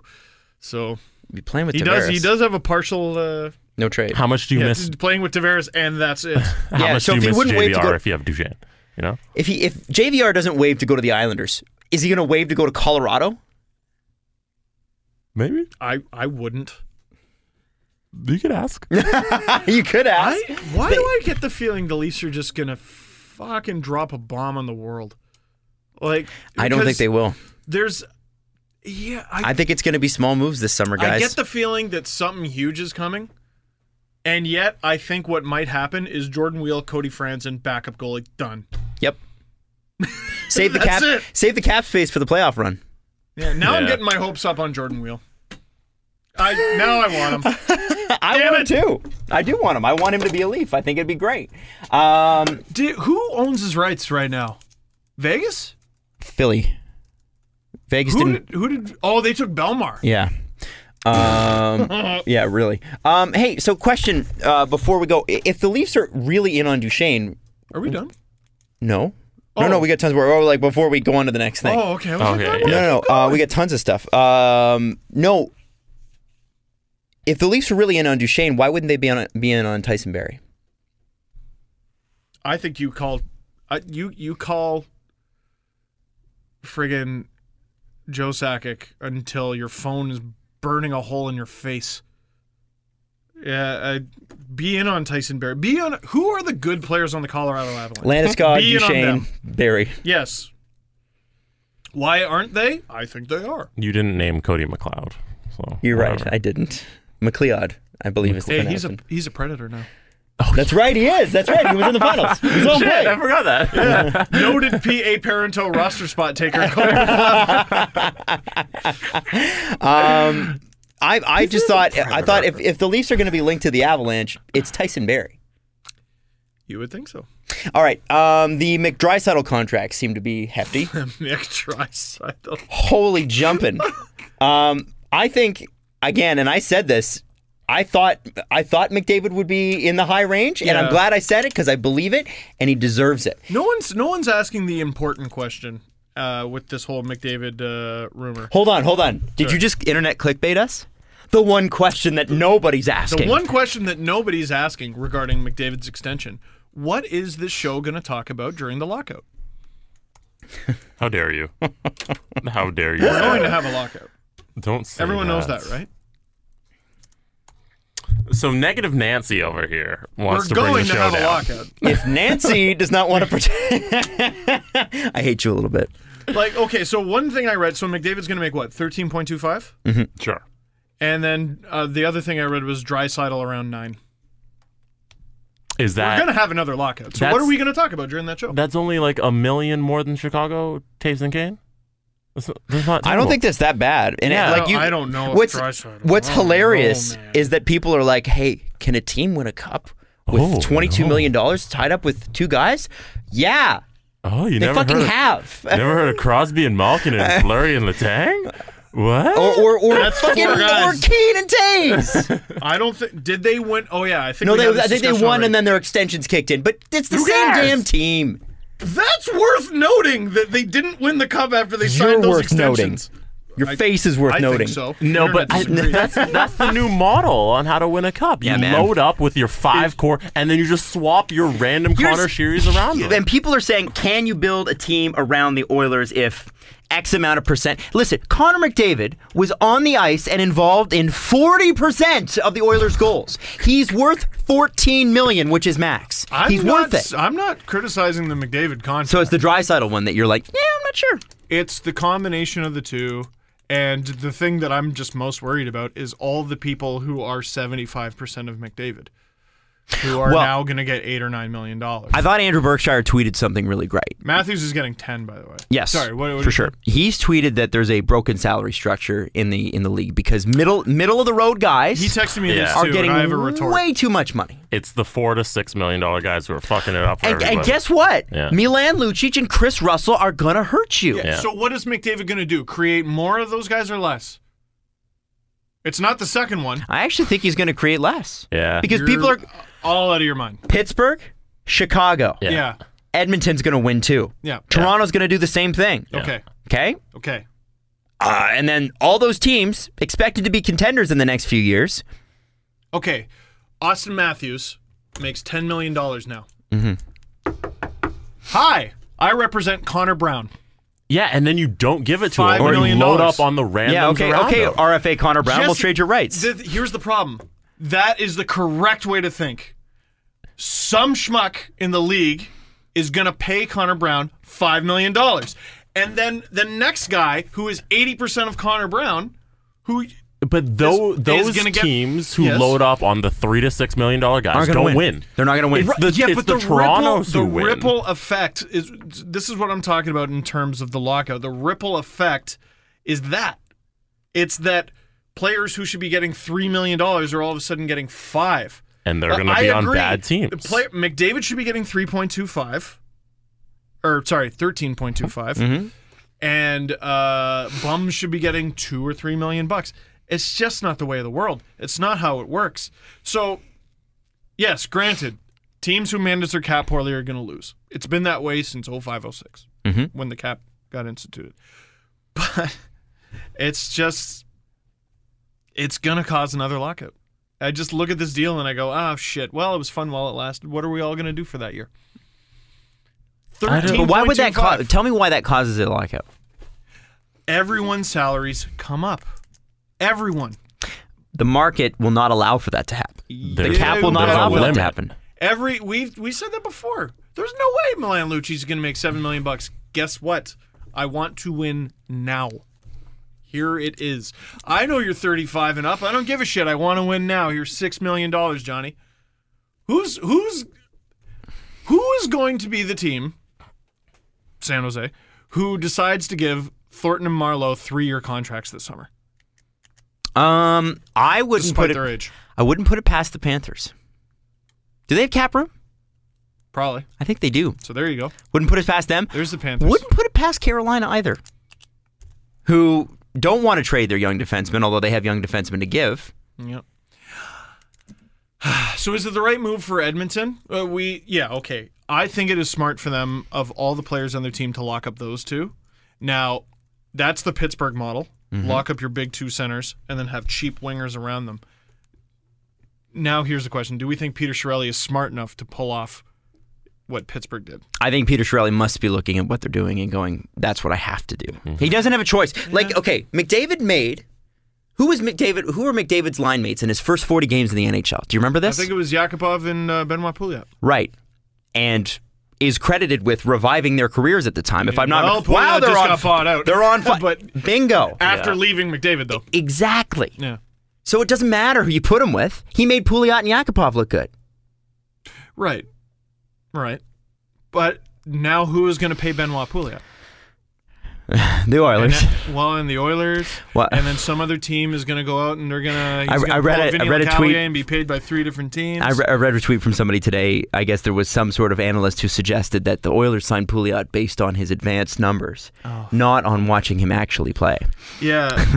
Craig McTavish and his band of nerds. Shut up. I think I think it's smart for the Oilers to do this. I think it was not smart for them to sign Lucic and Russell to the money that they signed them to, but very smart to sign McDavid and Draisaitl, and I would do the same thing. I'd do the same thing. I'll give Matthews whatever he wants. I'm not questioning Same thing. whether or not it's even a great move. Draisaitl, I maybe have some questions. Berkshire had a good one. He had like 3 5-on-5 goals away from McDavid or something all year. Who's this? In over 500 minutes. Draisaitl? Draisaitl. Did they not lead the league as a pair in goals and points? Probably. And I mean, it was 1 year, but I mean... Yeah, I just wonder. I wonder about Draisaitl. Again, I'm cheap. You gotta pay. You gotta pay to get stuff. That's how. Well, what was the line? At some point, you gotta pay to. At some point, you gotta pay something to get something. I think. It's great. You want Draisaitl? $9 million. Well, I don't want to pay $90 million. Well, that's really unfortunate because that's the price. You want to go out and get another Leon Draisaitl? Oh, that's weird because there's only one. So tell you what, $9 million or go fuck yourself. Like that's how capitalism works. Pay or go fuck yourself. Yep. That is it. I also think I like the fact that a superstar in this league is getting paid closer to what they deserve. There's no cap, and I think people are right about this. He'd be a $20 million player. Right, but now, so I'm Connor McDavid. I'm scored 100 points. What did Bozak get? 55? Mm-hmm. Okay, now I want 55% of what Connor McDavid That's not how that works. No, you bet can't. it. You bet it. Well, then don't sign him. It is. Then don't be dumb. Someone will. I agree. Adam, what a wonderful world this would be if all you had to say was, and the Lord said, don't be dumb.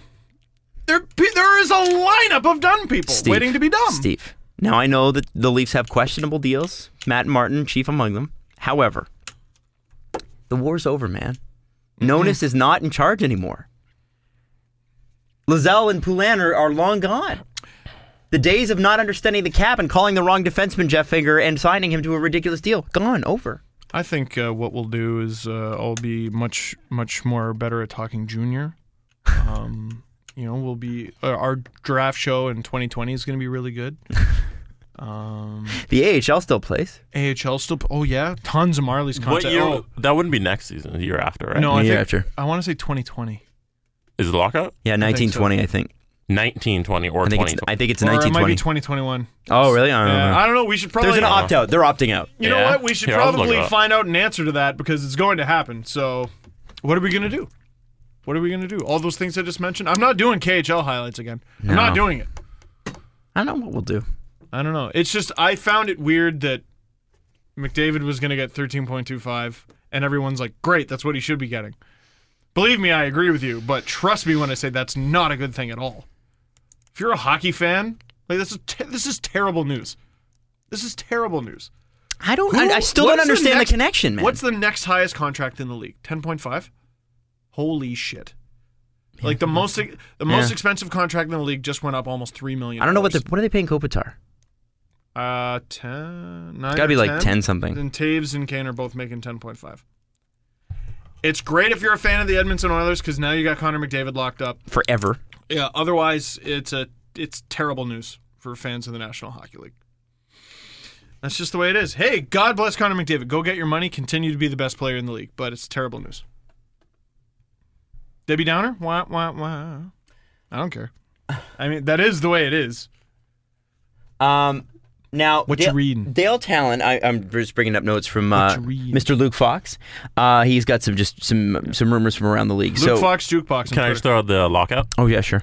If the NHL were to opt out of the CBA in the fall of 2019. So is it the NHL? Fall of 2019, so that's before the 1920 season. Okay. With a year's notice to have the CBA expire in the fall of 2020. Okay, so it'll be in the next year. Ooh. Hey, CBJ buyout contract of left wing Scott Hartnell. Yeah. Not surprised. Yeah. I wonder if is he done? No. No, someone will pick him up, right? Saves them what are we gonna do 3.25 on the 2019? cap this season. So it's even sooner than I thought. The word in Florida is that general manager Dale Talon has been instructed to shed $10 million in salary. He's already lost $750 and $5 million from Riley Smith and Jonathan Marsh. And if this rumor were true, Jason Demers at $4.5 million would make sense. However, Dale Talon is telling reporters that that is not true, that he has not been informed to do that. And I mean, I mean, he fits the mold perfectly, but he's a good player on a good contract. He's worth keeping. So how else do you shed that money? Right. There's got to be other ways. Yeah. Stale talent. He's not afraid to make trades. Interestingly, the Leafs are also linked to Justin Williams, and I don't like this. I just don't get it. I don't see why. You don't need another winger. Yeah, I understand. Like Mike Augello was talking about his championship pedigree. I get it. But again, like, what do you need and what can you afford? The two things don't line up. You don't need a winger, and you can't afford to be frivolous. Right. So I don't see how Justin Williams makes sense. Jesse, can you do me a favor? While we're talking about Justin Williams, I'm going to hold you on Justin Williams for a second because I want to talk about Carl Alsner. 7 seconds. But Jesse, I want you to pull up Tampa Bay's cap friendly for next year. No, I was having a good day. This is ridiculous. Tampa fans were tweeting me like, "Oh, it makes me so happy." Yeah, screw you. It makes me happy. Your Leafs are good. Pat us on the head. Freaking bubble wrap Steven Stamkos, you What would you like bunch to of know? bastards. Cap friendly. Do you have cap friendly Lightning up? Yeah. How much money do they have available for next season? For next season, if we... Oh, the Tampa Bay Lightning, who are rumored to be going after Dan Girardi? Really? Please. For the 2018-2019 season? Yeah, what or do they got? 2017-2018? This next season. This coming season? Yeah. Okay. So they have a projected cap hit of $54 million. And they haven't signed TJ. Projected cap space of $20 million. They have a roster size of 16 and player contracts of 32. Okay, so who's an RFA that is notable on that team still? Palat, Johnson. Okay, so that'll cost you 12. Yeah, that's probably about Tanner right. Richard. I mean, knowing Eiserman, it'll be 10, but Jake Dodson. Dodson. Yeah, and I don't Dodson will think be he'll cheaper. get much. What's their defense look like right now? Their top 6. Hedman, Strawman, Coburn, Schuster, Witkowski. And probably And Dodson. and And Sergachev. And Sergachev. Take out Witkowski, put in Sergachev. And guess who else the Lightning are targeting? fucking who? Shattenkirk. Get out of my face! Can you imagine? Hedman, Shattenkirk, Strawman, Sergachev. No. Like, and then who's it? It was who was the other guy? Who were the other guys that I want to say McNabb? It's not McNabb. I was getting Hedman? McNabb. No, Strawman, Dodson? Coburn, Coburn. Schuster. Oh, there you go. Let's Coburn's your just name third them all. pairing guy. Just name them all Coburn's your third again. pairing guy. Jesus. No, Probably already is, I but- don't think that's going to happen. I think a lot of teams are targeting Shattenkirk, but supposedly he's had his eyes on the Rangers for a long time. So they just locked up Brendan Smith. Nice little playmate. I for him. honestly, and I know that this sounds ridiculous, and I tweeted this, and Rangers fans and Islanders fans were like, I don't think so. But if I'm the Islanders, I'm calling Kevin Shattenkirk. I have the cap room, and I know there are RFAs on the Islanders that need to be signed. But at the very least, do you not call Kevin Shattenkirk and go, whatever they're offering, we'll offer you $500,000 more? So then they go back to the Rangers and go, well, the Islanders are offering more. And then the Rangers go, well, we really want him. Well, he really wants to be there. If I'm the Islanders, at very least, I am trying to drive up that price. But secondarily, if I end up getting Shattenkirk, he's fantastic. It's got to be weird being a GM in the Metro Division. You have You're to be a maniac. You're across the street from the guy that you're working against. Well, that and you're in the best division in hockey. You're in Yeah. the best division that hockey has seen in a very long time. Arms race. It is a complete arms race. Like New Jersey, I think would, with the addition of Nico Hischier, maybe a couple free agents, that's probably a playoff team if they weren't in the Metro. Mm-hmm. And they picked first. He finished last in the East. I think about it like being another team in the NBA right now. It's just like you're in the same league as the Warriors. As the Warriors and the and Rockets last night, they traded 7 guys for one And a guy. pick. 7 guys and a first 7 guys rounder. plus a first round pick for one guy. Just because they're like, Well, we what else gotta can we do? try something. Their starting you know? lineup is pretty ridiculous. Yeah, Like, so- Nitty is And a worst bench case guy. scenario, Like, you're, it's you're ridiculous. bad for a year and you get the first pick, right? Yeah, so I look at Well, no. being in the Metro as the same thing. They got Chris Paul, Yeah. who's going to play with James Harden. but they It's a traded super team. 7 guys, so they have no one left around them. That's true. Yeah, but now you go into free agency going, who wants to play with these two? Yeah. And then hopefully you're able to sign guys. Lowry is so going to Houston or the Spurs, man. God, this No, guy's you so can't go to Houston now. There's Oh, 'cause there's no room. no cap space. Uh, Anyways, sorry. No, to it's good. add to this, because I think he's been linked to the Islanders, possibly just by us, but I don't remember. From reporter Chris, The Ilya Kovalchuk situation remains murky, but whispers have grown over the last 48 hours that he will likely return to the KHL next season. That is not to suggest it is 100% the case, only that there's a growing feeling in NHL circles Kovalchuk is headed back to Russia. I thought that made sense all along. Yeah. Well, I know John Davidson went on Primetime Sports with Bob McCown and actually said, we're interested. We want him. I wondered if that Scott Hartnell buyout had something to do with that. The buyout of... Scott Hartnell had something to do with maybe trying to bring in... Because John Davidson has publicly said, we are interested in Ilya Kovalchuk. I thought... Sorry, I misunderstood what you were saying. But would Ilya Kovalchuk want to play for Tortorella and block shots? And also, him waiting a year just makes so much more sense. It does. There's no dealings with New Jersey. Just go pick a team. Yeah, go make your Brinks truck full of money, your Brinks truck full of rubles, billions of rubles, probably win a championship because your team's goofy, go to the Olympics, probably win a gold medal. Oh, yeah, he can play in the Olympics, too. And then come over and make more millions of dollars doing something else. I know you're running out of time, but what's one more year? You're in the KHL. You're not going to get hurt that bad. I am so happy.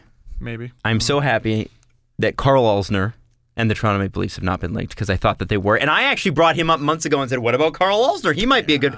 I don't think so. Down. Not a good fit. When you look at his numbers for what the Leafs need, not the guy we're looking for in terms of advanced numbers. However, Vegas, Montreal, Chicago, and Vancouver are four of the teams that apparently have flown him in. The price tag... Who flew him in? Vegas, Montreal. Vegas was surprising because... Really? Well, you Vegas? know what they need. They need more Holy D. shit. You need more stay-at-home defense, Vegas. Keep doing what you're doing. In a way, doesn't Vegas signing defense make teams need to trade with them more? I'm just blown away that, like, what do they do? And you know what? I could be in 2 weeks like, wow, George McPhee's a freaking genius, and I didn't see They this. still need to send guys out. Well, they and have too many D. They said they're not going to trade any of their young guys. They still have to. They've got like 8 young guys They on have defense. to. Have to. Have to. Keywords. Alsner, apparently his price range, because of how many teams want him, is $4 to $5 million. That's insane. No. He's one of those trap guys where you're signing him to a 5-year contract and it fucks up your salary cap. Every single year. David Clarkson happens and people go, never again. We're not doing that again. And then it happens. Well, And those teams don't win. let's look at the teams involved. Right, but they exist and that contributes to a lockout. Let's look at the teams involved in this. This is a case study. Vegas. Who the hell knows what's going on there? George McPhee is operating in the I'm shadow. going to need my pen back at the end of the show. Okay, I love this pen. I don't know why I have this pen, but I freaking love it. It's a Humber alumni pen. I need it. What? No, it's not. It's a realtor pen. Oh, that's not my Humber alumni No, pen? you're not. No. Oh, fuck. I've been playing with this pen all show.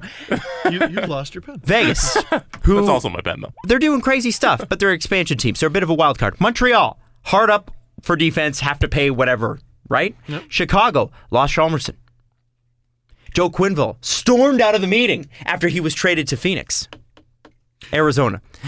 Basically Phoenix. I'll tell you what George McPhee's doing, Adam. I can answer your question. And, hold on, Yeah, sorry. Vancouver. Home of Bim Jennings. Bim Jennings is always fascinating. How many, What how many what firsts does- is he going to give up to give Spies back? What does Carl Alsner... I mean, they have to replace Spies' bad contract with another bad contract. Right-handed, big, slow guy. With a bad deal. We were coming off an almost, injury. and they were almost out of the woods with Spiza, and now they want Alsner Oh, for 5 boy. over 5. Man, hey, do you want a 3-word cocktail for a fun summer? First round pedigree. What the hell? Carl What does that Alsner, 5th overall pick. We got to bring that in. Surely we can tap into his first round pedigree. mean? What is that? I've heard that, but what is It's a it? goofy thing that teams think of where they go, you know what? We know he wasn't good last year, but damn it, he used to be a first round pick. Peter Holland is first round pedigree. I bet he gets signed too. I have a tweet. Oh. From Joe Smith. He's actually been pretty good to follow. TB Times _J Smith. Could have a better handle, but he's a decent reporter. Doesn't appear that a Brian Boyle / TB Lightning reunion is likely. Woo! Watch them get Jordan Weal. Tampa, not one of the several teams to reach out to Boyle in UFA window. Apparently the Leafs are... I'm still surprised the Leafs didn't at least reach out. Woo! Well, I don't know. They got to be after someone then. They got to have someone in mind, surely. Oh, can I answer your George McPhee question? Please do. You know what he's doing? Waiting. Here's what's going to happen. You're right. July 1st and July 2nd, a bunch of people are going to go under their little free agent Christmas tree, and they're going to unwrap a bunch of toys that they're really happy with. Teams are going to get their shiny Carl Olsner, and who else? Who else is available on D? Cody Shattenkirk. Franzen and Kevin Shattenkirk. Oh, boy. Imagine how big that box is. They're going to, oh, thank you. Thank you so much. What a Merry Christmas it is. And then July 3rd is going to come around. Remorse time. Uh-oh. Remorse season. Uh-oh, we didn't get our guy. Okay, okay. We're here. We'll get this guy. And some teams will settle for a silver, maybe even a bronze medal. And then July 10th is going to come around, and a lot of teams are going to go, oh, shit. And then a few more little signings are going to happen. And then August. Like, at some point, panic and fatigue is going to set in. And it's going to be a staring contest between teams who need a defenseman, who are looking dead at Vegas, who has a lot, and teams who are like, you know what? Vegas can't enter next season with all those defensemen. And there's going to be a waiting war. But if you wait too long, guess what's going to happen? Someone else is going to make a deal before you and get that shiny defenseman from Vegas. And then what do? At some point, you got to pay something to get something. At some point, you got to pay something to get something. I'm George McPhee. My phone is on. Call me. It's a sweepstakes. Jim Benning is also working the phones very hard for Matt Hunwick, Nail Yakupov, and apparently Jordan Weal as well. I wouldn't... Jordan Weal would make a lot of sense because he's from North Vancouver. Yep, totally. Although, wouldn't make a lot of sense for Jordan if he ever wants to win ever. Well, yes, Adam. That seems like a bit of an issue. I would like to keep Matt Hunwick, believe it or not, after all the things he said about him. But there is a bit of a backlog, isn't there? Well, you've got Marchenko and Marincin. And Marincin didn't look bad in the playoffs. He didn't look great. So if I'm not mistaken, Marincin, left-handed shot, can play on the right. Mm-hmm. Hunwick, left-handed shot. Hunwick, left-handed shot on the left. Travis Dermott, left-handed shot on the left. We're assuming, by the way, that Travis Dermott's going to come in and get that third spot. Maybe. There's no guarantees. Andrew Nielsen, left-handed shot on the left. Renat Valiev, left-handed shot, who I think plays on the right. And then you got Calle Rosen and Borgman. And Andreas Borgman. So Borgman. So all of a sudden you kind of got a ton of depth at that position. Hunwick's probably going to go out there and make like $2 million, maybe more. Do you need it? Yeah, you could probably save money by calling up one of the kids and really not take that much of a hit. Now, there's incentive to go out and improve the right side because your left side just weakened a little bit. Might have been strengthened. Question. Never know, but 66 or something % of the defensemen in the NHL are left shooting. It's that's I believe according to something I read from Elliot Friedman. It says 30 thoughts this week. I don't know. I wonder if they look at they call Mike Babcock up and say, listen, we know you want a right shot defense, but we're working on it. But we're not going to sell the future right now to get this guy. Can we try Morgan Rielly back on the right side and put Gardner and Zaitsev together? Rielly and Carrick? No, not Rielly, Carrick. Rielly. It was Gardner, Carrick. Rosen. Let's say Rosen or Borgman or Dermott or any of those guys. Like I don't. Yeah. My only question is who is Rielly's partner? Don't say Marincin. No. You know what I'm saying? So they're just thin. Like it's just thin on D. I don't know if it's thin. It's just uncertain. I'm not convinced the Leafs defense is as bad as people say. I'm not. I think it's a team issue. I don't think it's just the 6 guys back there. Trevor Daley. Red Wings apparently are in on. You bet they have. Are you ready for this? Because they need to shore up their Stanley Cup roster with Trevor Daley. You know, isn't that the sort of guy the Red Wings should be after? Someone someone old who they can sign to a 1-year deal, who they can trade at the deadline. I don't know if that's their plan, man. I don't think Trevor Daley wants to sign a 1-year contract, considering how many teams have called him. But he's been linked to Boston and Detroit specifically. Boston makes sense. Red Wings have looked into. This is the list. Oh dear. And this is why I start Where calling. is this from? Ansar Khan, who is a reporter for the Wings, and Craig Custance as well. Oh, I know him. And these guys, this is from Sportsnet. This is all Sportsnet stuff. Embedded tweets on Sportsnet. Yeah. Red Wings have looked into Dan Girardi, The best. Trevor. Lightning have looked into Dan Girardi too. Trevor Daley, Brian Campbell, and Ron Hainsey. Is there anyone under 56? I don't know, man. I don't know what the mean age Who's is. the youngest one of those? Are any of them under 35? I don't know. Ron Hainsey's not. I don't think Trevor Daley is. Dan Girardi might be. And Trevor Daley's not signing a one-year deal. You want to know why? Why? Because according to Craig Custance, who is now at the Athletic Detroit, That's right. no longer ESPN, 9 other GM coach combos, as in like Ken Holland and Jeff Blashill called. 9 other GM coach combos called Trevor Daley. My goodness. So there's real interest in Trevor Daley. And I understand that. I get that. Yeah. But he's not signing a one-year deal. If you got a third of the teams in the league interested in you, you're signing probably a 3-year deal. What was the list? Girardi, Daley, Campbell, and Hainsey linked to the Wings. Also, we know that Boston is interested in Trevor Daley as well, and potentially Dallas. Well, and Dallas should be interested in any defenseman. They need it. Mm-hmm. They need it. What do you think of Trevor Daley is the youngest out of them. How old is he? 33. Oh, he's younger than I thought. Girardi's also 33, but he's an April baby. It's important to note. Yeah. Daly's an Those October months baby. matter. They do. Well, according to what was the guy? There's that really famous book by Malcolm Gladwell, Outliers. Yeah. Oh, It does matter. I'm like, yeah. Kulikov, Dmitry Kulikov. Tell me, I should. did Buffalo moved a lot to get Kulikov in the first place, right? And then announced that they regretted that move. He was injured last year, though. He had 2 goals and 4. It's not going to stop Tim Murray from being a cantankerous jerk. Well, Tim Murray doesn't have a job. Oh, yeah, I forgot about that. So the Jets, I forgot Bruins, about Red Wings, and Senators are said to be guys that want his services. And I can understand, especially the Senators. that. Well, They're going to be a player for a free agent defenseman. So I spoke to Guy Boucher and Dmitry Kulikov actually the year I covered junior, because they were with the juggernaut Drummondville Voltigeur together. Guy Boucher was this Up-and-coming coach? Up-and-coming coach. I remember Drummondville signed him to a 5-year contract extension, which didn't mean anything. It basically just meant another QMJHL team couldn't take him. And Dmitry Kulikov was their potential first-rounder, who I think went 11th overall, just ahead of Calvin DeHaan. Mm-hmm.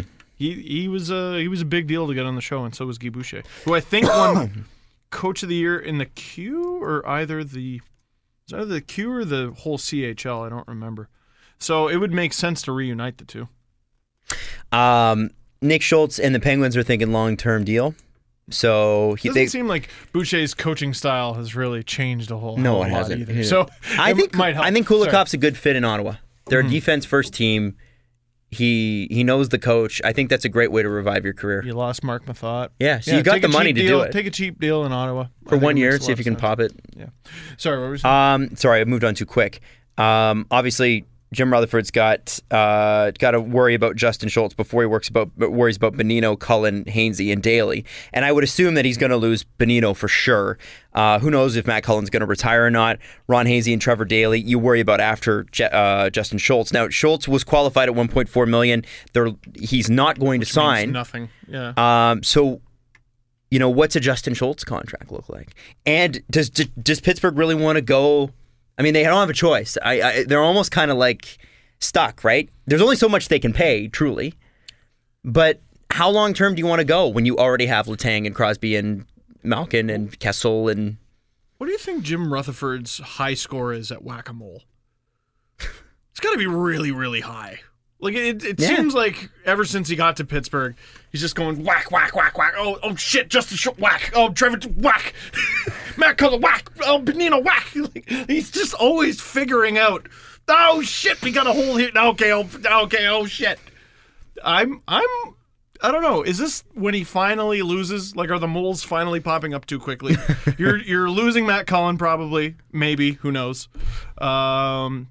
Justin Schultz, you're gonna have to give a raise to, even if you keep him. But I don't know. Do they have a little bit more cap room this year? That's a good question. I think they probably have a little bit more because of Daly and Hainsey and Cullen and Bonino coming off the cap. But how much Add Ryan more? Reeves to it. Yeah, take off Fleury. Yeah, I know. That but deal. take off Fleury. Yep. So I do think they have some room. You maybe take some of that Fleury money, give it to Schultz. But no, you need that. Who's your fourth line center? You can't just have a guy. Mm-hmm. Maybe they got somebody from the minors. Yeah, with Tampa, I get frustrated because they're in the same division, but Pittsburgh, I just kind of go, neat. I want to see how far this goes. I want to see how much longer Jim Rutherford, like he must have given him two hammers. Mm-hmm. And that's how he's doing. He's cheating.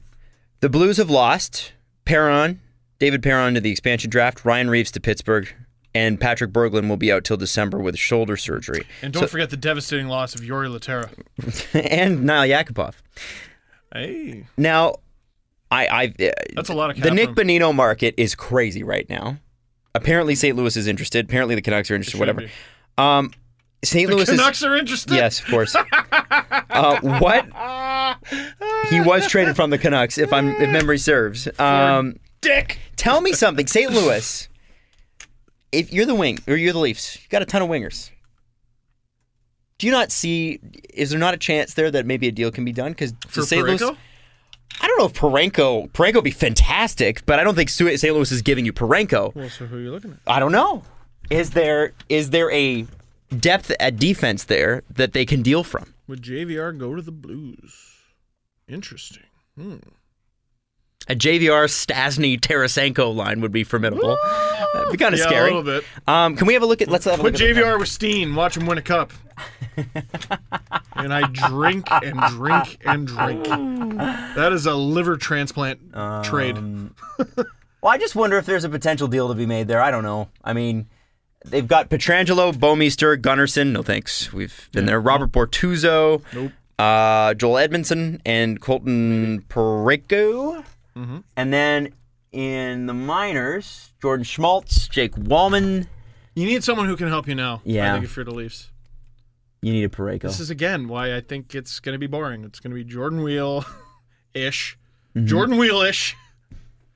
Cody Franzen-ish. And Curtis Matt McElhinney-ish. Duchesne. And Matt Duchene. Listen, man, Because fuck it. I would be super jacked if Matt Duchene was a Toronto Maple Leaf. I just question what it's going to take to get him. Couple more things. Mike Condon re-signs with the Sens. I would think Mike Condon's the next starter there. 3-year deal. I think they expect him to be the next starter there. Yeah, he makes... That's a lot for a backup. 2.4, I think it was. 2.3. But they got a certified starter in Craig Anderson, and how much is he making? So I think you're spending a little bit... Mm-hmm. You're spending a little bit on a backup who you needed and proved his worth to your team. And you can take a little bit of confidence in the fact that you're not really spending all that much on your starter anyway. Yeah. I don't hate that deal. I don't hate it either. Yeah. Marc Methot. There were some things. Oh dear. Now Marc Methot came on. Oh yeah. Marc Methot came on Sportsnet Radio yesterday and said how he called Dion Phaneuf before the expansion draft and said, "Listen, you don't owe me anything. You earned your right to a no-move clause. I know that you bought a house here. I know that you want to be here. So just so you know, there's no hard feelings there." And Phaneuf said, "Thanks, man. That means a lot to me." And then they hung up the phone, and Methot went, "Fuck." So Methot, that's like when you look at the last slice of pizza and you offer it in the hopes that they won't take it. right? Which I do every time. But if you're Methot, though, he ended up in Dallas. That's okay. It's pretty damn good, man. Oh well, no, he didn't want anything to happen, and he's So mad. there was a broadcaster that was called out by the Dallas Stars organization and Marc Methot himself, and I guess it was a quote that had to do with getting taken by Vegas. right. And the exact quote was, and I'm going to pull it up because for some reason it's not in my notes. So let me just hold here for a second. How dare you? I know it's wrong. It's one of those things. It's a bit of a misnomer because you look at a lot of the time on the internet, what gets you to click on an article is a picture of a guy and a big quote underneath. And so it was a picture of Marc Methot. What? Looking dramatic. And it says, I don't want to go anywhere. I didn't ask for this. Marc Methot on being traded to the looking Stars. Mad. And then what's the first tweet underneath that? It was Dallas, and Dallas, the actual Stars organization, said after it says I don't want to go anywhere. I didn't ask for this. Methot then continued to say, you know what? I love it. I love the opportunity. I love the idea of playing down in Texas, and I am excited about it. And Marc Methot actually tweeted this particular broadcaster and said, come on. Just say TSN. It was TSN. We're not calling him out. We're just... Well, Marc Methot Dallas did. Yeah, that is what happened. What do you think about the way that went out? The way that went down? Was that what people called irresponsible reporting, or was it something that he did say that was not contextualized, which is kind of the name of the game on the internet anyway? I mean... He did say that, and it is, in their defense, okay, it was a little dishonest, a little, but in their defense, that's a really sexy headline. I looked at it. I clicked on it. Isn't there a little bit of responsibility on behalf of the reader for, like, media literacy? Like, isn't there a little bit of responsibility on your part to not just see that quote with a link attached to it and just, you can't just take it at face value. There's clearly more to it. They put a link. If there's anything I've learned in the past year and a half, it's that people are almost media illiterate. Whose fault is that? Or whose problem is that, I should say? It's all of our problem. It's all of our problem, for sure.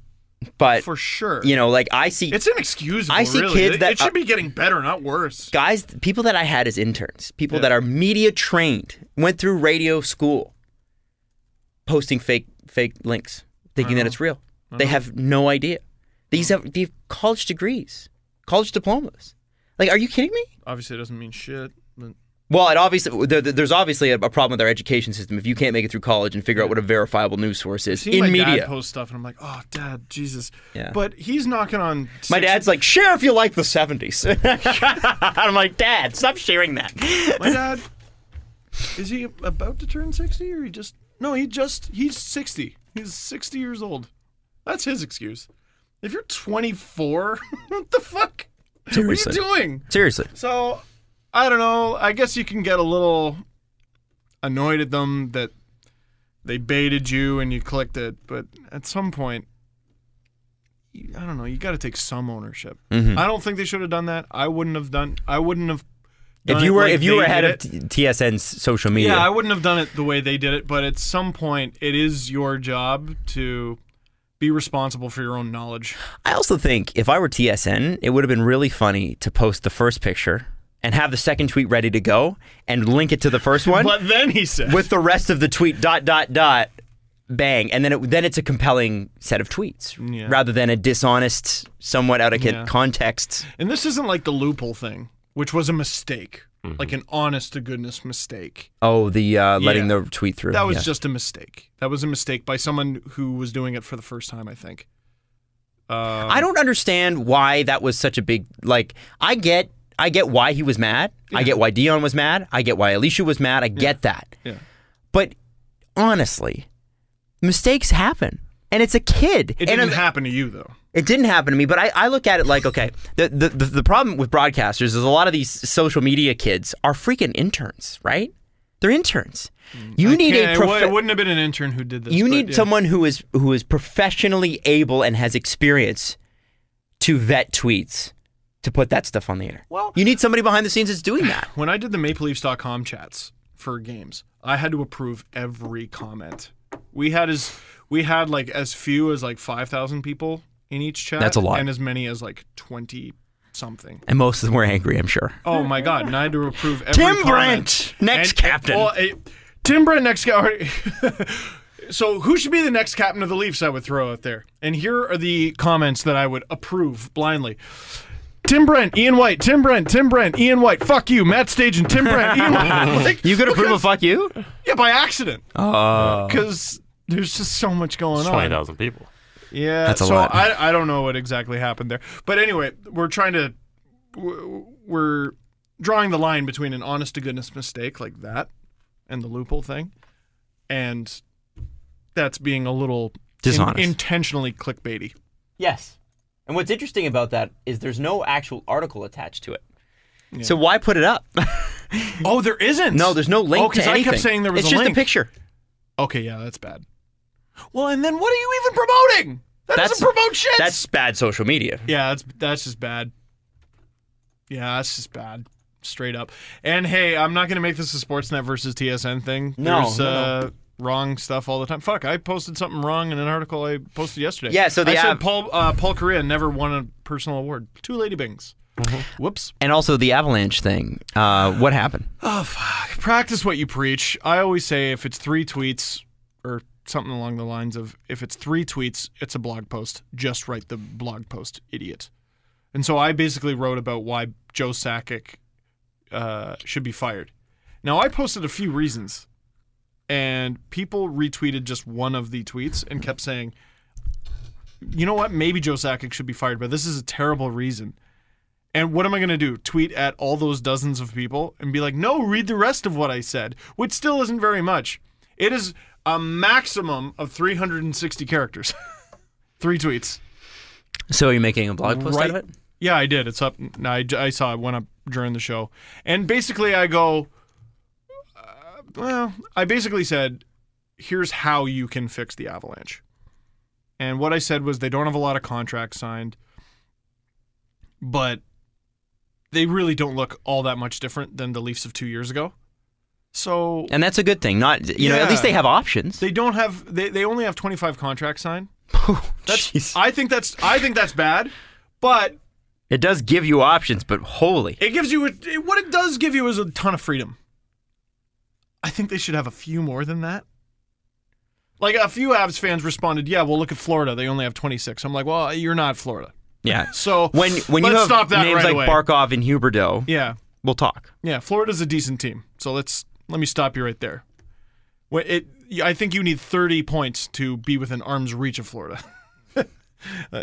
So I don't know. But the lesson learned there was... My biggest problem with the Avalanche is they didn't make a change at management level.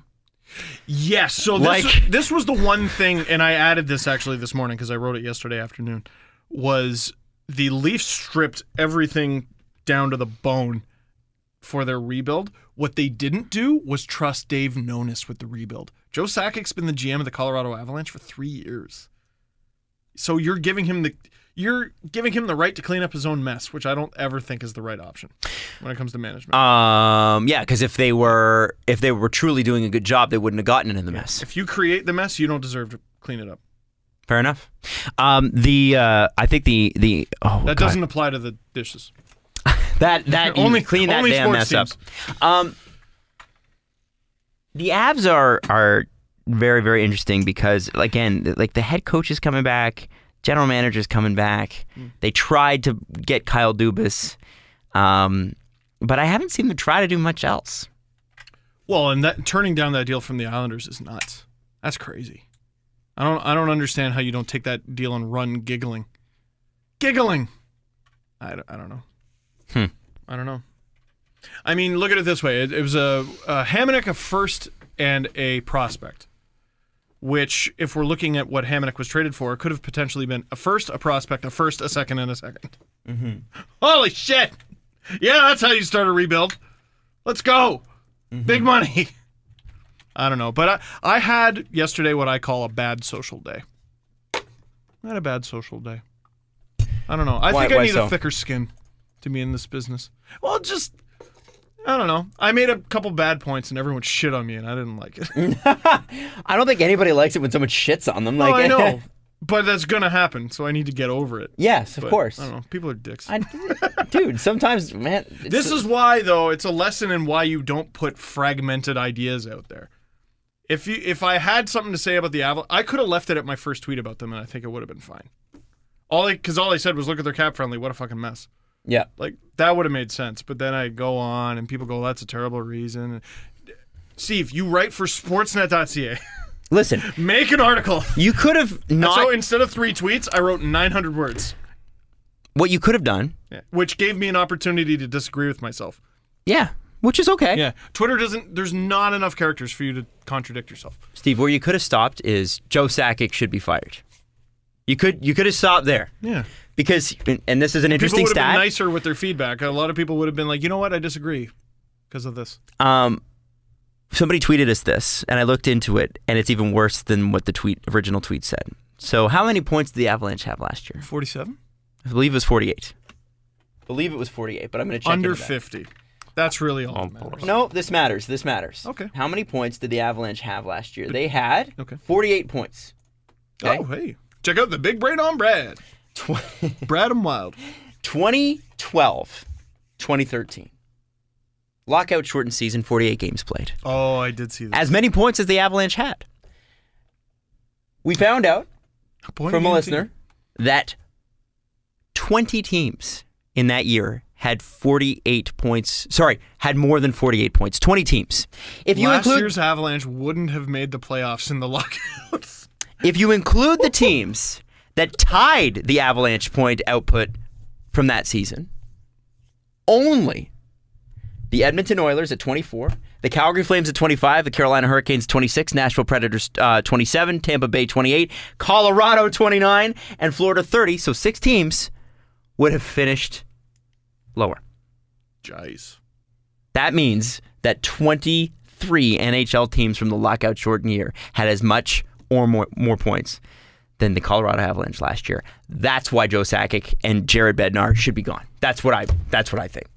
I think that's a fair, and I don't wish for people to get fired. I ever. Well, and it's not like the McDraisaitl Sabres either, who really tried as hard as they possibly could to suck and sold and sold and sold. What did Colorado do last year? They sucked by accident. Mm-hmm. They acquired Sven Andrighetto and I think Mark Barberio. Okay, good. Okay, fine. And dealt Jerome McGinley for like a 4th? Mm-hmm. And Andreas Martinson. Who re-signed in Montreal. Oh, he's a real asset. Beyond the point. They didn't do much. And then they had an opportunity to do something with the Islanders, and they still didn't do anything. You would have been able to shed a little bit of cap space, which you could have used to sign a bunch of one-year free agents, trade them at the deadline, let the young kids come up. It would have been exactly the Leaf model. I don't know. But here's the thing. Just because Joe Sakic deserves to be fired doesn't mean my initial points were correct. Right. Read Steve's article, sportsnet.ca. Well, yeah, go ahead and also and read it. Please hate tweet him. Tell him about how he's smelly. Yeah. Hey, I am always happy when people point out mistakes. Me too. I get it. When they're not pricks about it. Yeah, there's a respectful way you can do that. And responds to me all the time. I almost muted yesterday because they were just such an asshole about something they pointed out. Remember too, man. Yeah, like sometimes when people are mean, and I had a listener of the show reach out to me this week, and somebody who mentioned a few names who had been not very kind. Names that have significant followings on Twitter. Sure. And this person reached out to them. Sure. And disagreed with one of their points, and I guess they got meanness back, according to them. Now, I don't know how this person reached out. Yeah. I don't know if this person was cantankerous, but my thing is... It might have been an overreaction on their part. Okay, maybe. I don't know. I haven't seen the tweets. But here's what I will say. If I'm wrong, that's cool. Tell me. Yeah. But don't tell me I'm a fucking asshole. Yeah. Because I've actually gotten tweets like, this person had 10 more goals than you said. You're a fucking asshole. I actually had that tweet once. Are you kidding? I'm not an asshole. You don't need to talk to me like that. I'm wrong, and I'll admit that. Yeah.